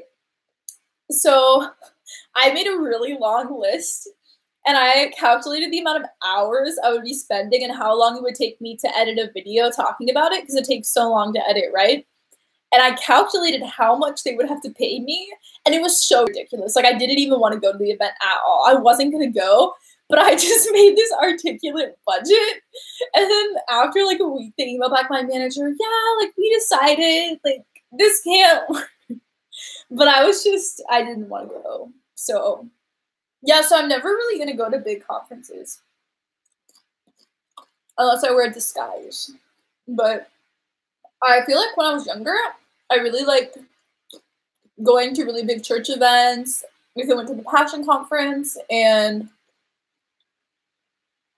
like big youth retreats with Church of Christ and stuff. And youth events and stuff. And I feel like I'm kind of over that. Like, I thought it was really nice in high school and college, but now I'm at a point where I just want to hang out with my parish with 10 people. I don't want to go to a big event. So, maybe I'm growing up.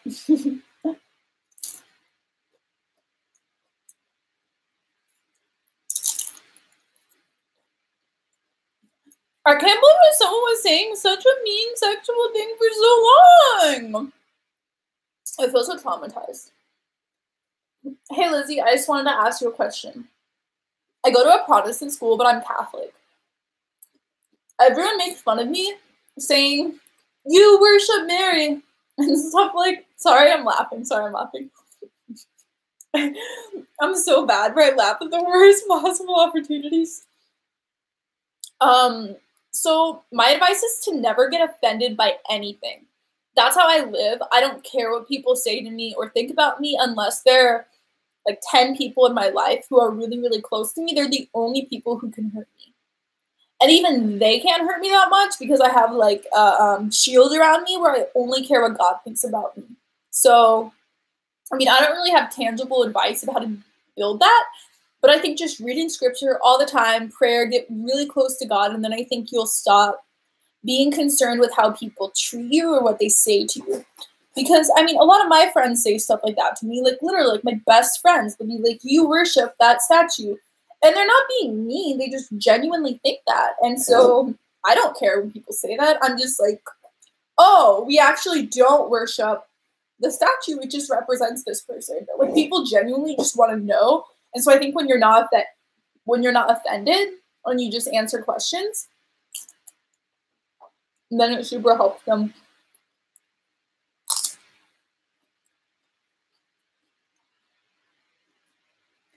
I've been on here for a while now, and I'm seeing you eating so much. Where's all that going?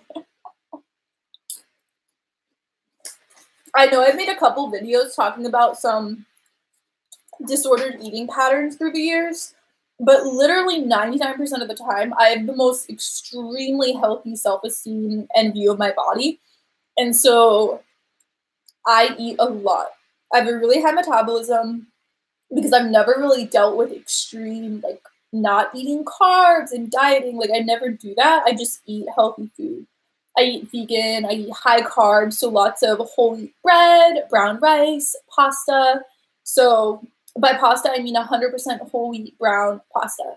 So I eat a lot of carbs, and I work out every day, and yeah, I'm just a really healthy person. I walk around, so I've kind of grown up, because when I was like late teens, early 20s, I would eat like 3,000 calories a day.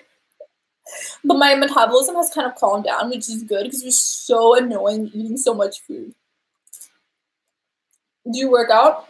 Yes. I have abs, like actual abs. I have for several years.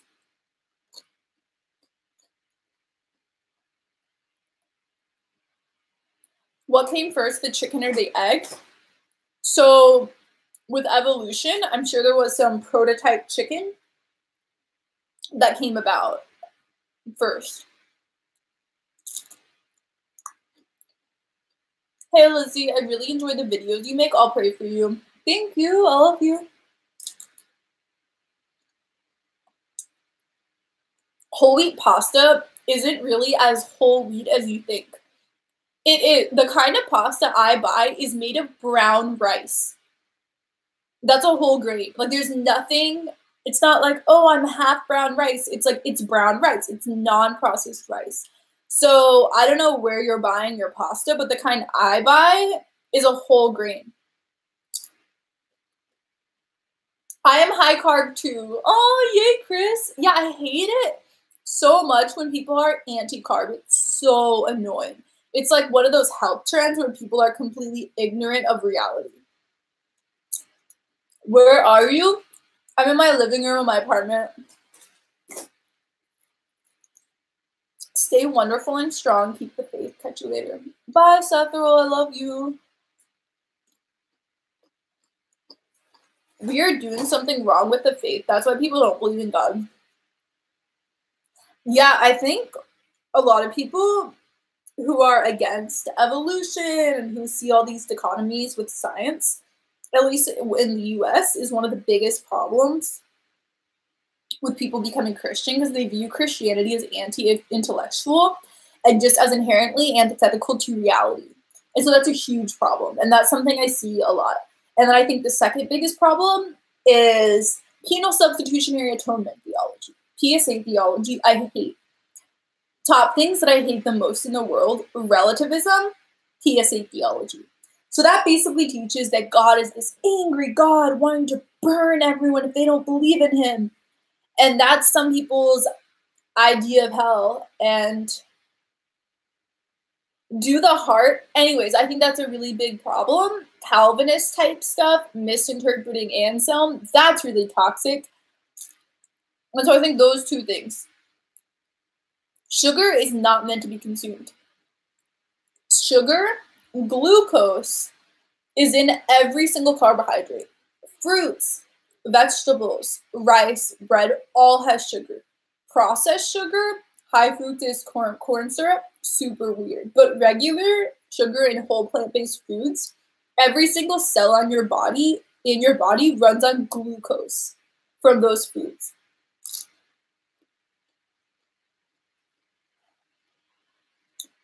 Would you ever get any tattoos? Definitely. We were actually, I was hanging out with three of my friends 2 nights ago, and we were like, oh, we should go get a tattoo. And like, they were serious, like right then. And I was like, oh, I should go too. But my friend Monica, she made me promise that I wouldn't get a tattoo because I'm very impulsive with my bipolar sometimes. So Lizzie, I'm still here waiting for your reply. I don't know what you said. I'm sorry. That's a nice shirt. Thank you. I think it's really cute. Oh. You want me to reply with my emoji? Okay. I love you guys so much because that's sweet. I love tattoos. I have a lot. Really? Is it true that it gets addicting to get tattoos? You're hideous. You always stream so late. I think it's because it's super rare for me to be on a really good sleep schedule where I wake up at 7 a.m. When you work from home, you don't have a lot of motivation to get up at 6 a.m. to start work. Like, I think it's really fun to live the artistic lifestyle and stay up till like 11 p.m., midnight, and then wake up at 9. Like, it's really fun if you work from home to just sleep in late and then to work constantly and don't take breaks and then to be up late. So that's how I live. I still work the same amount of hours as other people, but I like to sleep in. I miss you, little sis, at nsa.gov. Patrick. Joshua. So you'd rather take Genesis as establishing? I'm glad you guys are fighting about this. I think it's really good that people who are young earth creationists are on here to get educated. We're opening up their minds to reality. I also live on a weird time zone. Where do you live? See, that's the thing too. People who watch my videos live across the whole world. Lizzie, did Zaffle ever pay you back? Yes! That's why I had to upload the video again. I'm going to put it on private. But yeah, I had to go back and forth with them for so long. They were being so annoying. But yeah, I finally got paid. I probably spent like 4 hours total going back and forth with emails. So finally they paid me. It was amazing. I was just astounded that they actually paid me. So you need to get educated before doing any educating. I have a degree from college in philosophy. Hi from California. Hi, Frank. I love it here so much. Where do you live in California? I want to see you. What does bust down mean, guys? See, I'm so pure. I don't know any of these, like, innuendos. Are you Catholic, Joshua? The church has been explicit, even the past 4 or 5 popes, that you can accept evolution. Yeah, there was an official encyclical last century. So any Americans who don't believe in evolution, it's like, okay, I will put you in the category of 60% of Catholics who do not believe in real presence of the Eucharist. You know what I mean? Like, there's literally people. Yeah, Americans are really bad at being Catholic. Individualism is really toxic. Do you eat breakfast? What is your favorite breakfast food? Mine is either oatmeal or whole grain cereal. Aw. Yeah, I go through phases where I eat oatmeal every day, but currently I made a ton of banana bread with pumpkin in it, and I've been eating that for breakfast. So I do baked goods, and I eat them every day. It's really good. Who is your favorite pope, Liz? I haven't done enough research to have a favorite pope. I do like Pope Benedict XVI because I read some of the things he's written, and I think they're super cool. And there's a lot of memes with him with cats, and I love cats. So I think he's really cool. So why is that? Have you heard of Power to Change? It used to be known as Campus Crusade for Christ. No, I have not. Oh my gosh, the moderators are doing a really good job. Okay, my church president met with your pope 2 days ago. Who is your church president? Are you Mormon? Right? That's the only church that has a president, yeah? Benedict rocks, the German Shepherd. Wait, do people really call him that? That's so freaking cute. Aww. Like, that's so sweet. Favorite language to learn? Thai. I really love Thai. It's really fun. Because Thai, there's so many tones. So it's like ka, ka, ka, ka, ka. And it's all the same word. So, yeah. And when I first started to speak Thai, I was really bad at the tones. So I would say like la, like la. Oh my gosh, I'm so bad. Anyways, there's this one word that means, okay, cow means rice, but then it also means leg, like your calf of your leg, the same word. Or like beautiful means something weird. So it was like, it's really hard to learn to speak Thai at first if you're not used to a language with tones. So, but it was really, really fun. Like, it was so fun to speak Thai. It's like how I was talking earlier about how French is so hard to pronounce. Thai is so fun to pronounce. So people literally are like talking about dinosaurs. You guys are. When will you admit you enjoy eating butter and sour cream? So there were a lot of things that I missed when I went vegan, and sour cream was never one of the things. And there are a lot of vegan butters like Earth Balance, and it literally tastes like butter. So I never ever miss butter. I'm actually learning Japanese. You're right. Asian languages are such a challenge. Yeah, because it's completely different than the US. And I think that learning the letters as well, because it's not from the same alphabet, that's a huge challenge at first. But okay, so let me know if you guys have this experience. But when you're learning a new language, if you see the print everywhere, it just looks like blobs. But then there's a moment where when you start learning the characters, you just like see it one day. Like, you see it. Does that make sense? Have you guys had that experience? It was the same when I took Greek in college. where I remember the first time I opened the Greek Bible, it was like blob, terror. I can't read any of this. And then one day it just like clicked and you see everything. Do you guys have that experience? Would you ever go to FSSP Mass or read the Summa? I've read the Summa, obviously never all of it, but I've read parts of it. In college, can you make a philosophy video sometime? Who's your favorite philosopher? Peter Van Wagen. Lizzie, can you eat granola as a vegan? Yeah, there's totally vegan granolas. Learning the English language was difficult for me back in elementary school. English is so ridiculous. It's unnecessarily hard to learn, and then it's not even specific at all. Like, everyone I've talked to who knows one other language is like, English is a whore.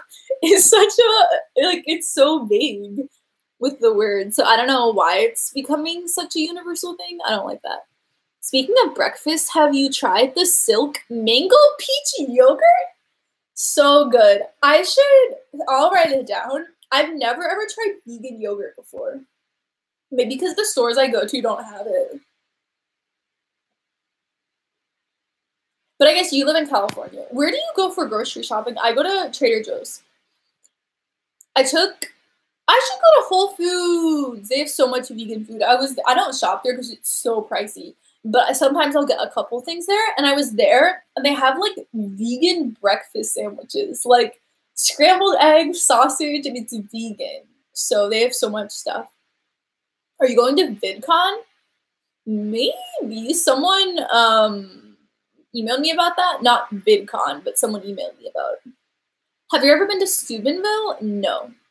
Spanish has helped me understand bits of Latin better, that's for sure. Do you think Socrates is in heaven? Absolutely. When did you go vegan? 2015 September. Yeah, I had a hard time learning English, but luckily I was able to practice.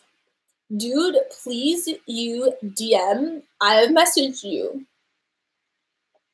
I gave up meat for Lent. Is there any good food I can make without meat? I'm going to upload a video really soon. Vegan meals for Lent. Hi, Lizzie. Have you ever heard of the Theology of the Buddy? Theology of the Buddy podcast? And why do you...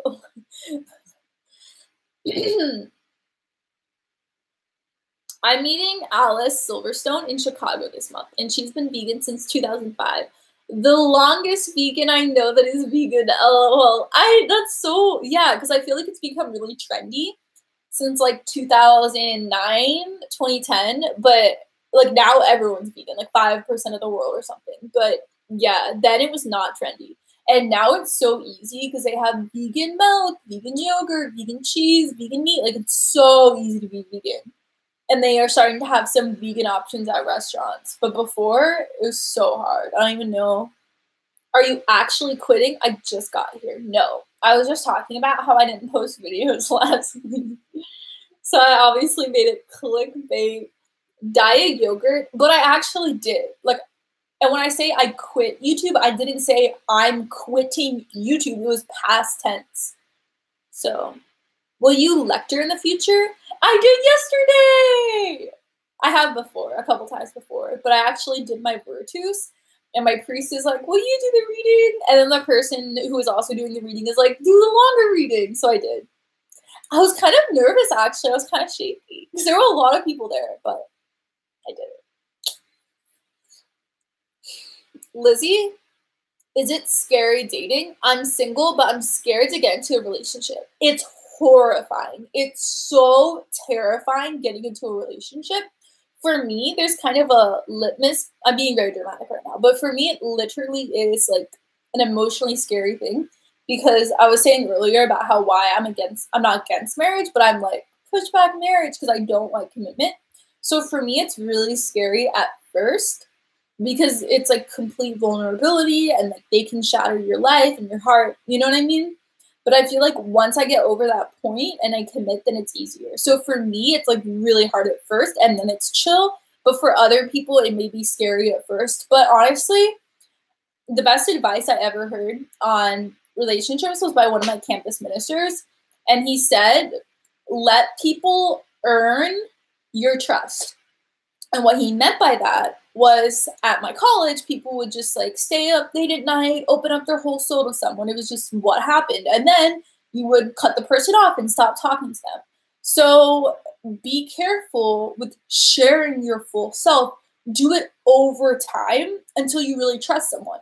So I got hurt by a lot of guys in college because I would just like completely open up and then they would not be into me. We'd be playing each other or whatever. So don't open up anything that would hurt you until later and you're committed into the relationship. So be really, really slow about opening up emotionally. I got to a point when I think I was like 19 or something, or 20 or whatever.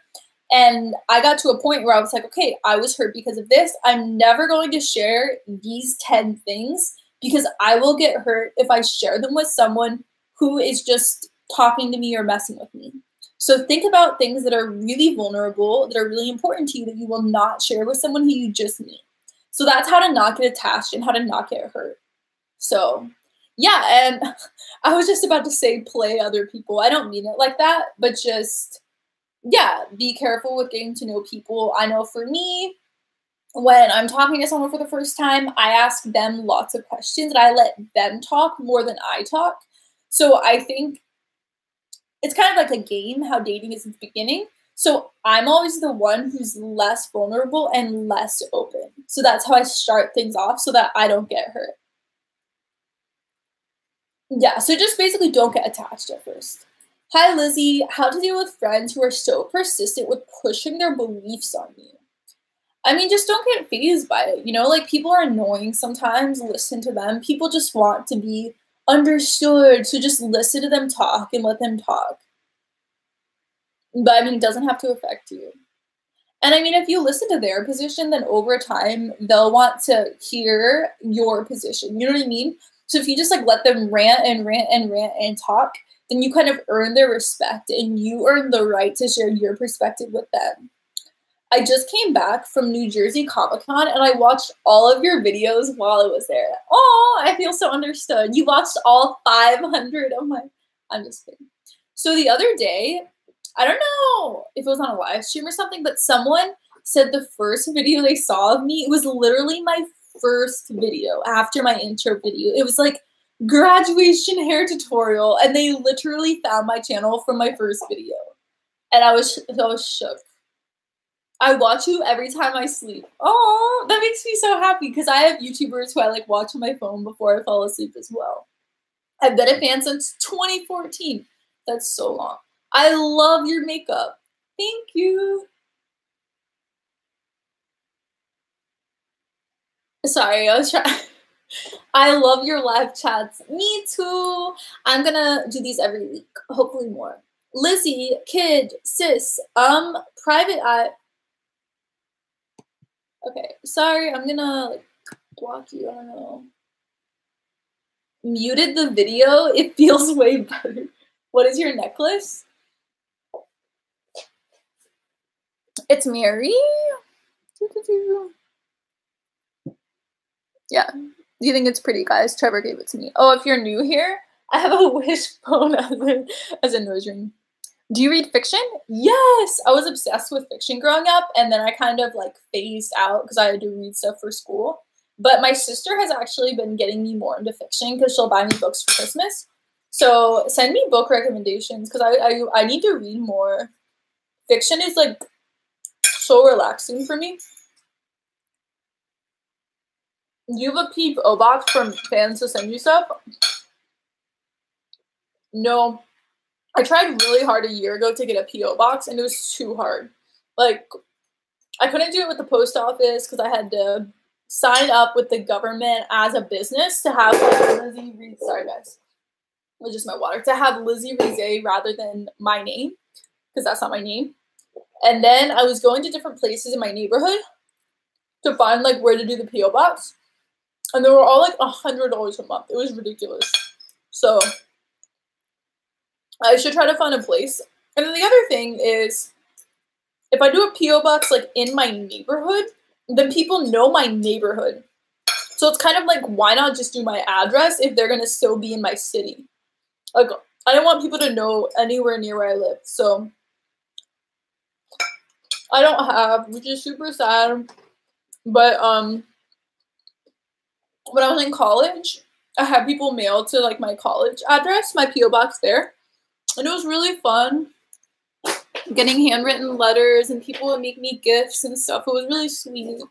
So I had that for... What is the deal with my charger? Sorry, guys. Wait a second.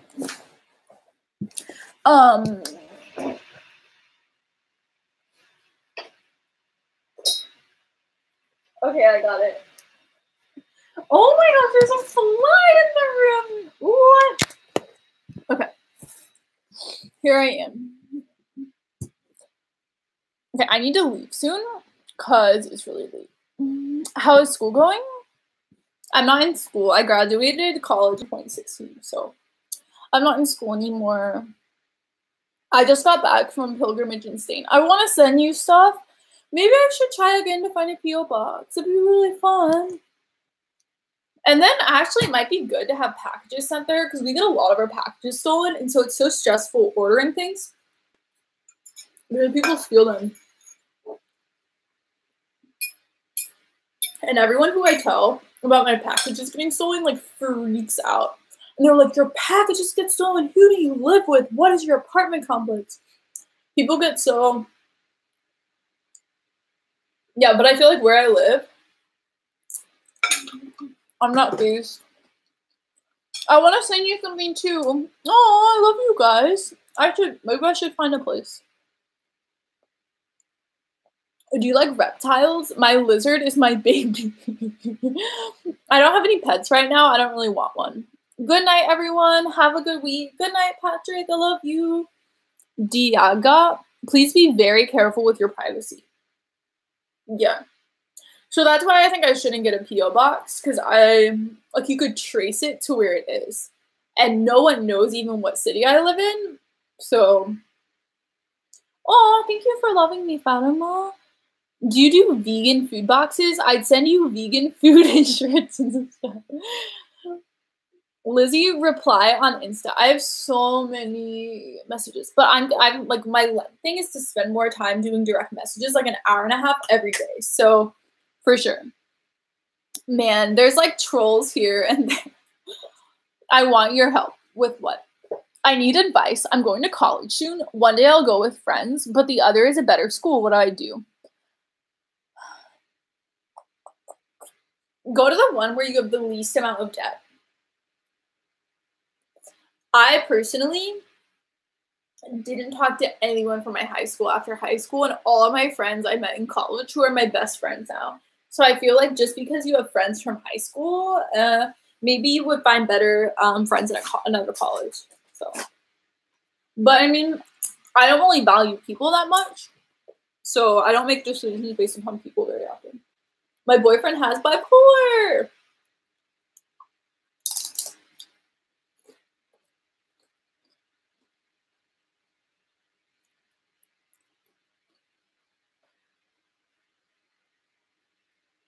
The Ace family is a YouTuber that have problems with their privacy. I don't want it to happen to you. Okay, so that confirms I'm not going to get a P.O. box.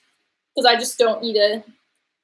Maybe I can get a P.O. box in like Orange County or something.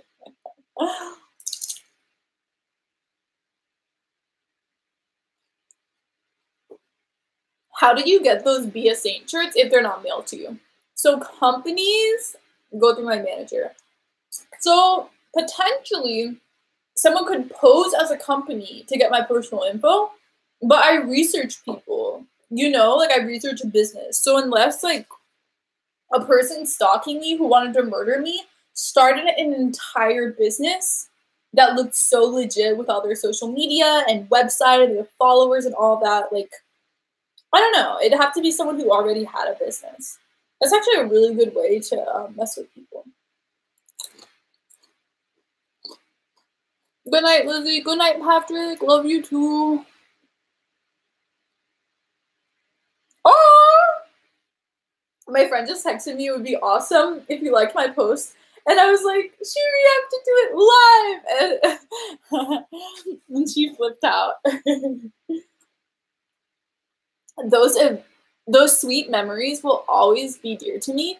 And girl, no matter what was said, I will never forget what we now... Are those song lyrics?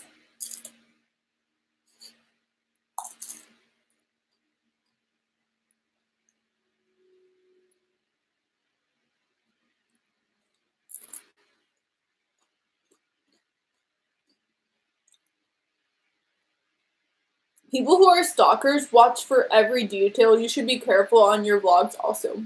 Yeah, I totally should. I totally should. Yeah, I need to be really careful.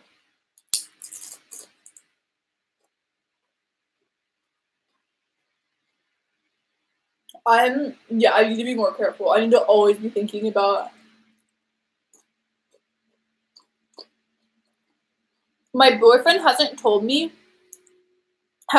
parents about his bipolar or consulted any doctor. I don't want to lose him. Please. How do I help him? If he accepts that he has bipolar disorder, that's amazing. Because a lot of people who I give advice to, who are with a significant other who is bipolar, they won't admit or accept that they have the illness. So if they accept that they have it, you can do a lot to help them. So yeah, that's the biggest thing. And I recommend doing a lot of research with him because that's what I did. I did like so much research for a year. I would like every single night before I went to sleep, I would read for 2 hours, like just go to Google Scholar and type in anything. And then you can learn. And then watch my videos with him as well. Because I think my videos are super informative and help you have the emotional intelligence to understand what's going on. There's always so many trolls on any Christian-related thing. I don't get that many trolls on my videos, though. I don't know. People on here, it's less permanent what they're saying. I'm so afraid to go to college. Any advice for a young Catholic? I was not afraid to go to college at all. I'm never afraid of things, so I feel like I'm not a good person to give advice. Like, I just think it's illogical to be scared of going to college. It's so fun going to college. You meet so many new people. It's so freaking fun. Like, compared to high school, number one, you have half the classes. Number two, you're only in class for like a quarter of the amount of time that you are in high school. Number three, it's like Bible camp for 4 years straight. Number four, most colleges, you have a meal plan, so you don't even have to cook food, and it's like going out to eat every single day. And then you live with your best friends, and you get to have sleepovers with your friends every day. So, I don't know, college is so freaking fun.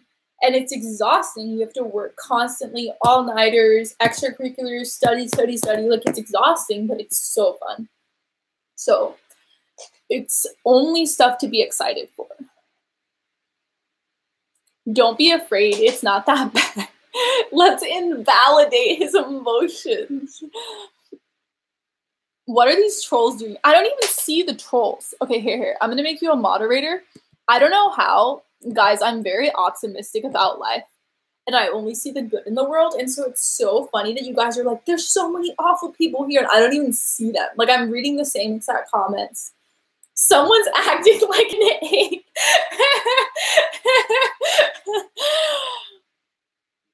Here, I'll make you a moderator.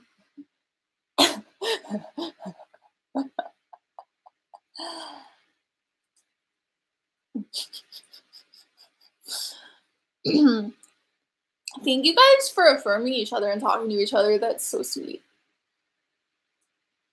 So I have this person I might like, and I talked about her with another friend who I just found out likes me. Any advice? I feel like all of this is so far away from me. The whole like, I like them, dating. Because I've been in a relationship for almost 2 years, so I'm so far away from the dating scene.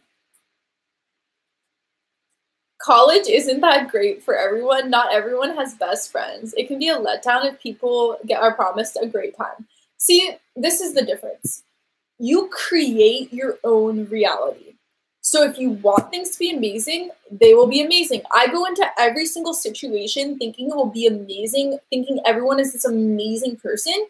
And it turns out you can bring out the beauty and the life in every situation and in everyone who you meet. Like, if you get to people's core, everyone is so intriguing and inspiring.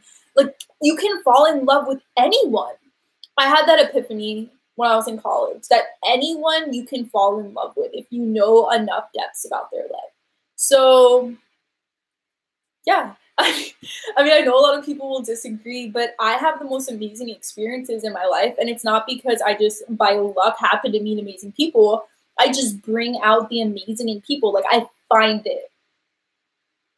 So yeah, it can be amazing. And like with college, there's so many groups of people. And so if you just happen to find the activities where there's amazing people, like my thing with college is I take initiative in every single situation. So the reason I had a great experience is because I became best friends with people. And I was like, let's hang out all the time. Let's do this. Come to this. Like I invited people to things. I created events. I got involved in so many activities. I went up to people, asked for their name, asked where they're from, what are they passionate about, what do you love? Like I created my amazing experience because I took initiative.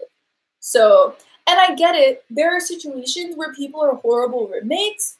Go talk to the RD and move out and get new roommates. Like you create your reality. And I'm not saying it's someone's fault if they have a bad experience, but you can take the steps to find people who have this amazing, flourishing environment. And I think for me, I constantly found myself in groups where people were people gatherers and bringing people together. And so it's like I became friends with this person, and then they're friends with these 15 people who are really amazing. And so once you find a group of people, you can just keep finding more groups of people. And maybe you'll go to a college that has horrible people and they're all awful, but there's always gems. And if someone's an awful person, make them a better person. Like genuinely, if you just ask people depths and depths and depths about their life, and you just go to so many fun events together, like everyone is amazing. You know, God is in everyone. God created everyone. So you just have to bring it out. Networking is very important. Yeah, for college, start finding a community. Okay, and this is my thing too about life. So most of my best friends say that I am the closest person to them. Like I'm their closest friend. Pretty much all my friends. And the reason is because I take initiative, I ask a lot of questions, and I go deep with every single person. Like I bare my soul. I share everything to them. They share everything with me. And so I choose to be a good friend of people. Because I reach out, reach out, reach out. Sure, I met a lot of people and socialized, but that's not the same as living with best friends. So at my college, you got to pick people you lived with every single year, including the first semester. So we had a Facebook group with my school, and we talked within the Facebook group, and I found a group of people with similar interests. And we stalked each other on Facebook. They watched my YouTube channel to get a feel of my personality, and we decided to be roommates together. And that's how they were my best friends. And then I made them my best friends because we went to activities together, shared our souls with each other, decorated our dorm room. Like we became best friends. It's not like, oh, I couldn't find my best friends. Like be a best friend to other people. That's how you get best friends. So sorry, this is so harsh, but I feel like if you guys want to be happy, you have to just be happy. Like you have to make that decision. Like one person can make an amazing friend group. Like one of my roommates who lives with me, her name is Alana.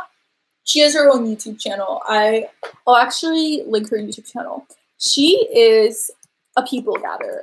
Like everything about her, she just attracts people and she invites people and she reaches out to the awkward person who doesn't have friends and brings them into her friend group and makes them become best friends with her friends. And so everyone loves her. Like she has this amazing social life, and it's because she reaches out to everyone and she's encouraging. And so be that person who reaches out to everyone and create your own friend group. So yeah, like so many of my friends, like I went out of my way to talk to them. We wouldn't be friends if I didn't reach out, reach out, reach out. You feel like a friend, even being a YouTuber with 200,000, that's it, something amazing. Yeah, like I'm best friends with you guys. And it's because I share my soul and I'm not scared of getting hurt. And I just talk, I share about myself. So I hope that empowers you guys to make friends and to not like victimize yourself.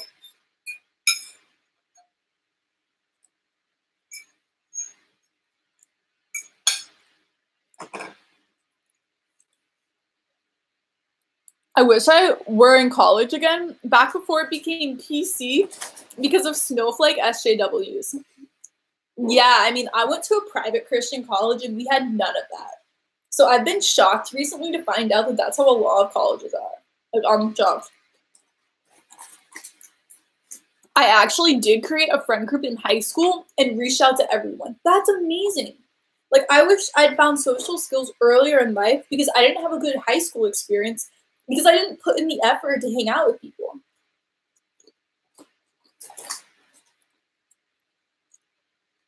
What if I can't reach out to anyone new because I don't want to have a panic attack? LOL.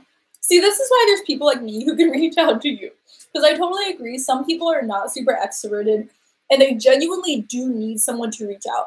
So that's why everyone else, if you don't have like a social anxiety disorder, reach out to people because there's a lot of people who are scared to confront. And that's my advice for like romantic relationships too. Don't expect the guy to make a move because some guys are really, really shy and introverts. And so if you feel like you're an extrovert and are not scared to talk to people, be the one to reach out. It's just really fun.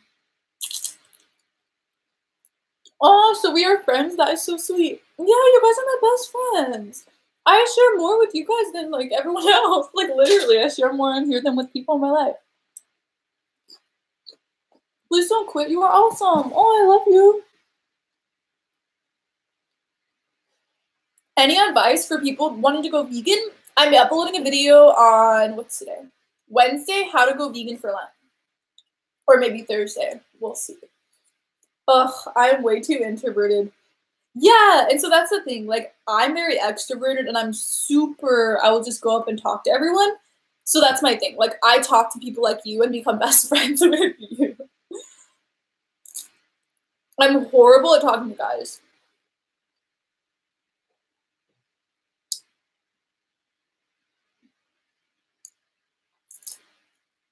I don't have many friends too. I'm too introverted. See, this is the thing. Everyone watching who's an extrovert.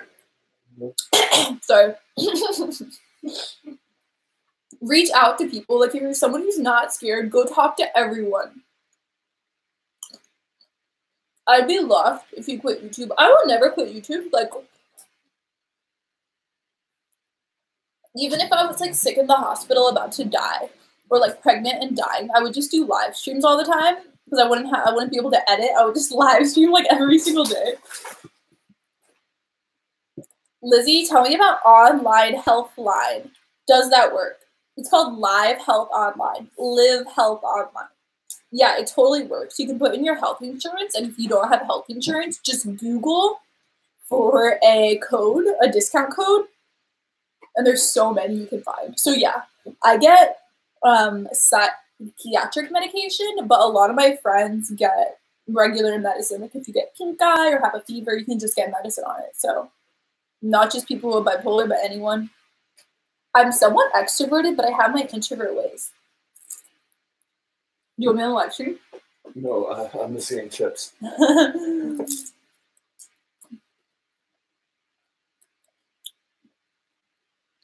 I'm Mexican. We are very extroverted people, and I'm an extrovert too. Yeah, I love being an extrovert.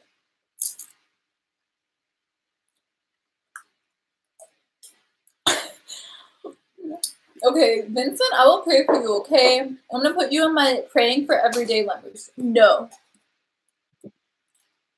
God created everyone in his image, and he knows every single depth of your heart and your anxiety. And Paul tells us to pray without ceasing, to bring everything before God.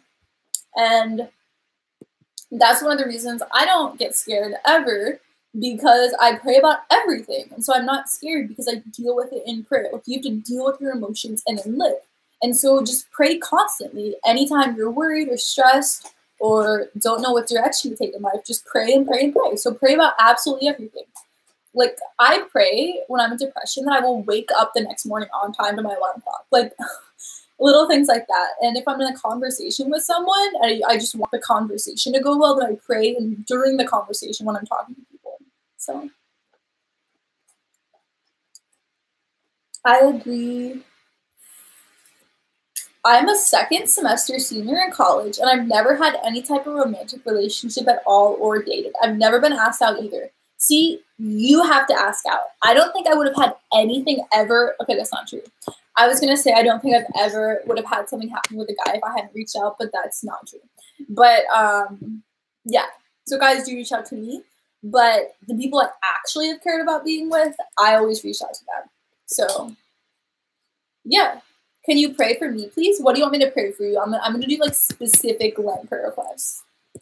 My boyfriend is so stubborn that he won't tell anyone about his bipolar to his parents or consult a doctor. Yeah, you just told me. So if he accepts he has bipolar, then you just have to have a conversation about why he doesn't want to be medicated. Like, a lot of people with bipolar refuse to be medicated. And honestly, a starting step would be doing a lot of research together and helping him get on a consistent sleep cycle and work out with him every day. Like, go running together every day, do anything. So exercise is really important. Sleep schedule is really important. So start there and then work towards getting him medicated. And honestly, telling your family sometimes backfires. Like, I get if he's in high school and he needs his parents to help. But when I told my parents I was bipolar, they yelled at me and told me I was making it up and got mad at me for being medicated. So honestly, like, telling the parents is like low on the caliber of what you should focus on. I did have a worry that when I came out as a transgender woman, people in my church would send me to exile. But they didn't? Or did they? That's awesome, Emily. I wish there were more people like you.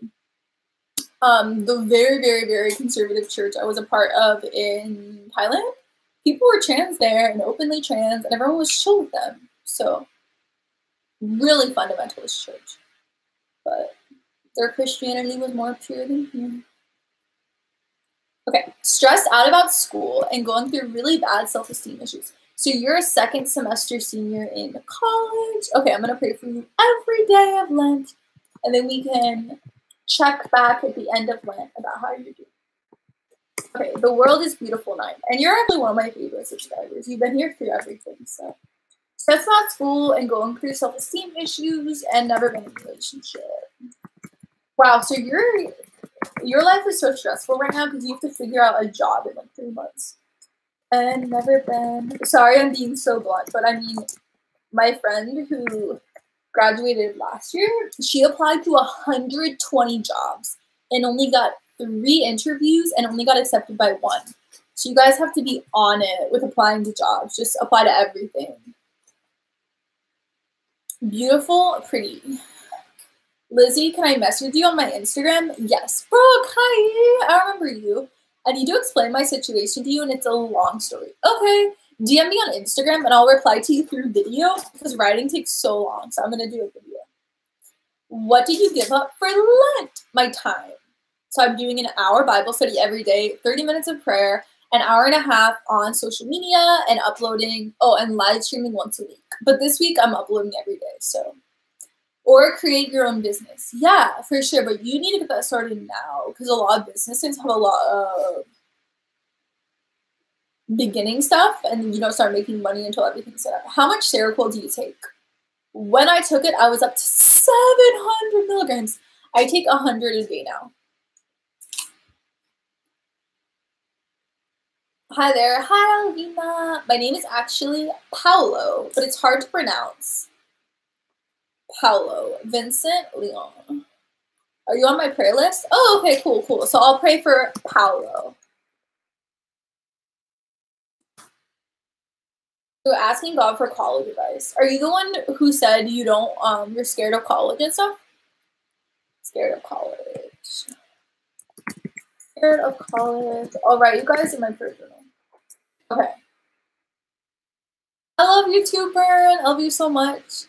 I'm in the same. I usually reply on Snapchat or Instagram by video because typing takes too long. I really love writing. I express myself really well in writing usually, but for some people it's like so long, you know? Yeah, I am. Okay. So, Paolo, I asked for help. I look keep bothering me, scared of going to college, so amazing college experience, confidence. Okay, I'll pray every day for you. So you're finishing high school right now. You have all summer to figure things out. Oh, I'm so happy for you. College is so fun. It's so much spiritual growth. It's like sprinting spiritual growth. You have to join campus ministry. Hello, you quit YouTube? No, I just took a couple weeks off. Lizzie, we love you. I love you too, Keith. Thank you for moderating. Emily, I admire your love for the Lord. Fatima, pray for Juan Carlos of 7 years old and his cancer. Oh my gosh, it's so sad. When is your book going to be published? I have a really long story time, and I can't talk about it. I'll probably talk about it in like a year, so be looking out. They're probably watching this though. Hello, Spanish. This talk on college is making me want to film more college videos. I'm uploading one tomorrow. I know, college is so fun. I uploaded so many college videos, and I was like, I have a playlist of like 70 videos. I should link it for you guys. Lizzie's answers, Pepperdine videos. I need to go, guys. It's like so late. I need to.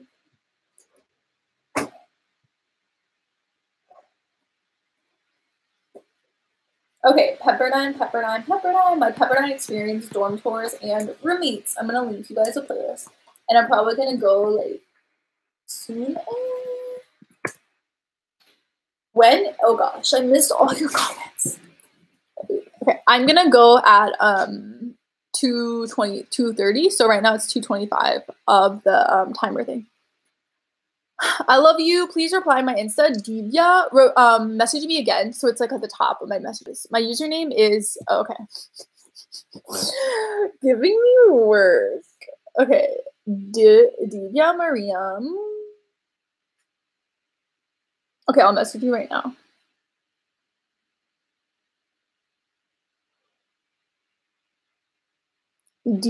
I follow a lot of you guys on Instagram and Twitter. I think Twitter is my new favorite thing where I want people to start telling me, Turner! Oh my gosh! Wait, are you the one I met who came to my birthday? I was literally thinking about you the other day, like 2 days ago. Welcome you into the Catholic Church. It's 11:45. Oh my gosh! I love you so much! Guys, so Turner, she lives in Bangkok, Thailand, and I lived in Thailand for 3 summers, and so she messaged me, and she literally came to my birthday party in Thailand. It was so sweet. What was it? I think it was my 21st birthday. Was it like 2015? You're so sweet. Oh, it's so cool you still follow me. I want to go back to Thailand, but it's super sketchy what happened with my church there. So it's like if I go back, I can't really hang out with my friends. I mean, I don't know how it would work because the church is kind of occulty. Yeah, it is. Where like you have to go to that one church, and if you don't go to that church, it's like this really weird thing. So if I'm Catholic now, I don't know. I feel like I could individually message 2 of my friends who are less involved, but one of my really close friends there, he's at like the seminary at the church. So it's like, yeah, it'd just be super weird if I went back. Timmy Turner? No. Oh my gosh, guys. So my memory card's on my computer and it keeps like opening up like iPhotos. Okay, so I'm going to take it off. Would you like to go back to Thailand as a Catholic missionary? No, because it would be really sad. Like, it's kind of like I went through a breakup. Like, I cry still when I think about how I'm not there. So I don't want to be there. Because it's like, if I'm not there with my best friends and my church family who I knew there, it's like I don't want to be there. You know? Like, I love Thai culture, but I fell in love with the people. But I guess I will go back and live there if I could. Yeah, I would probably go back there. I really love the culture. I just feel like it's so much more pure and family, and people are so in the moment and just love each other. And here it's very like fast-paced capitalism, and I think I'm very American with my personality, and so they changed me so much. Like I'm so peaceful now all the time, and I'm just like I care more about people than I ever did, and I like know how to have fun.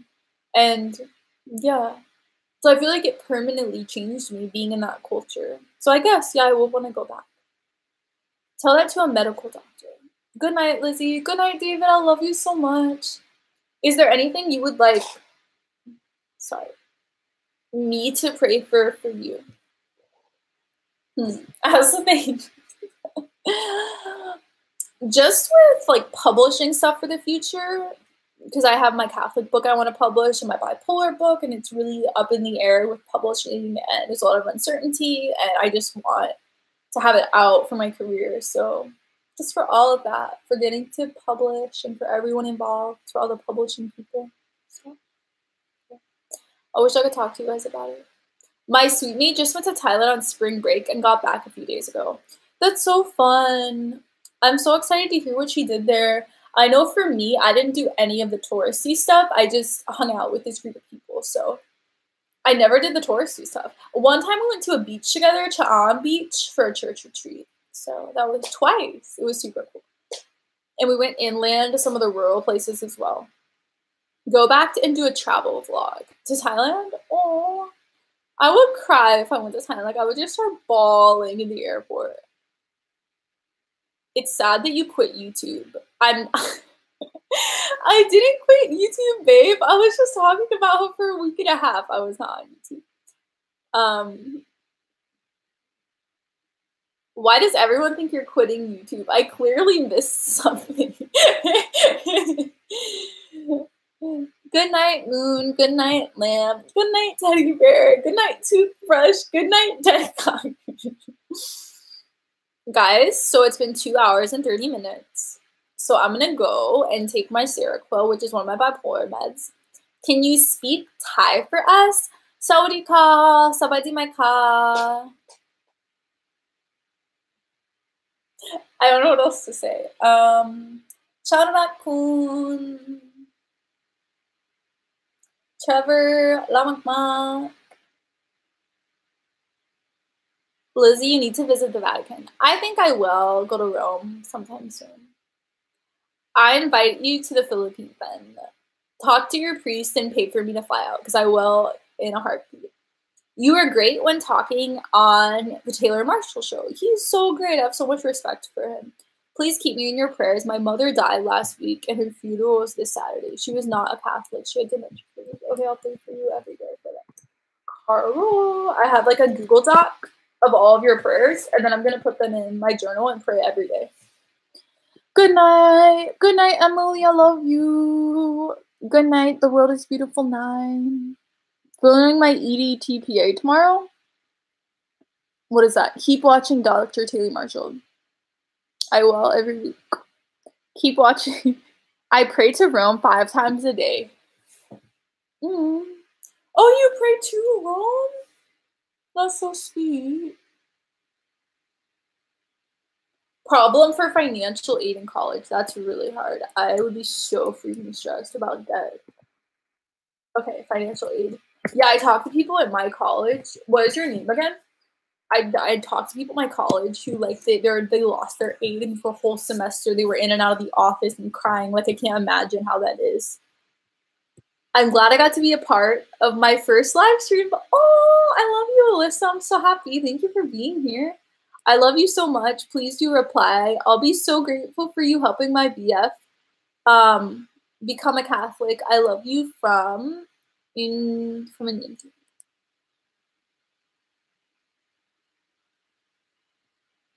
Sorry, are you the one before whose boyfriend is bipolar?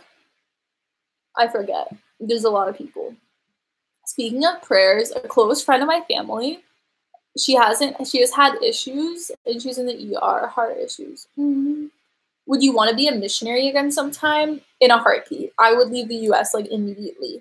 I do not like living in, okay, I like California, but in general, I would be so down to live in a different culture, so. Yeah. But I think right now God wants me to be on the internet, and I absolutely love my parish, and I love my life here, and I would not quit it. But in the future, for sure. Okay, guys, I'm gonna go to sleep. I love you so much. It's midnight here, so tomorrow I'm gonna upload my Q&A video. It's gonna get really controversial. I'm gonna talk about. I have cried so much. My college story has been all over the place, so prayers would be really, really appreciated. Thank you. Oh, yeah, I'll pray for you every day. I also live in California, and oof, the time. I mean, I'm gonna sleep in until 9 a.m. tomorrow to get my 9 hours of sleep. Was great to have you back. Yay! I heard your Matt Fradd interview. Oh my gosh, you guys make it so hard to say goodbye. You should have talked about the Eastern liturgy. Matt only goes to Byzantine. We did talk that a little bit, but yeah, I guess maybe not on the live stream, but we talked about it like when we were just talking.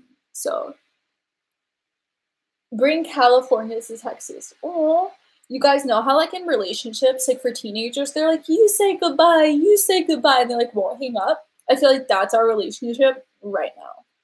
Sleep now, Lizzie. I love you so much. Thank you for all the help. I love you, Vincent. I love you, Joshua. I love you, Keith. Do you recognize my username? Yes! You're the one who made me the art. And I made you the moderator, so thank you for getting rid of trolls. Same, I'm gonna get up at 9 because I have class. Good night, Liz. Good night. I love you so much, Rose. Good I love night, you. Google account.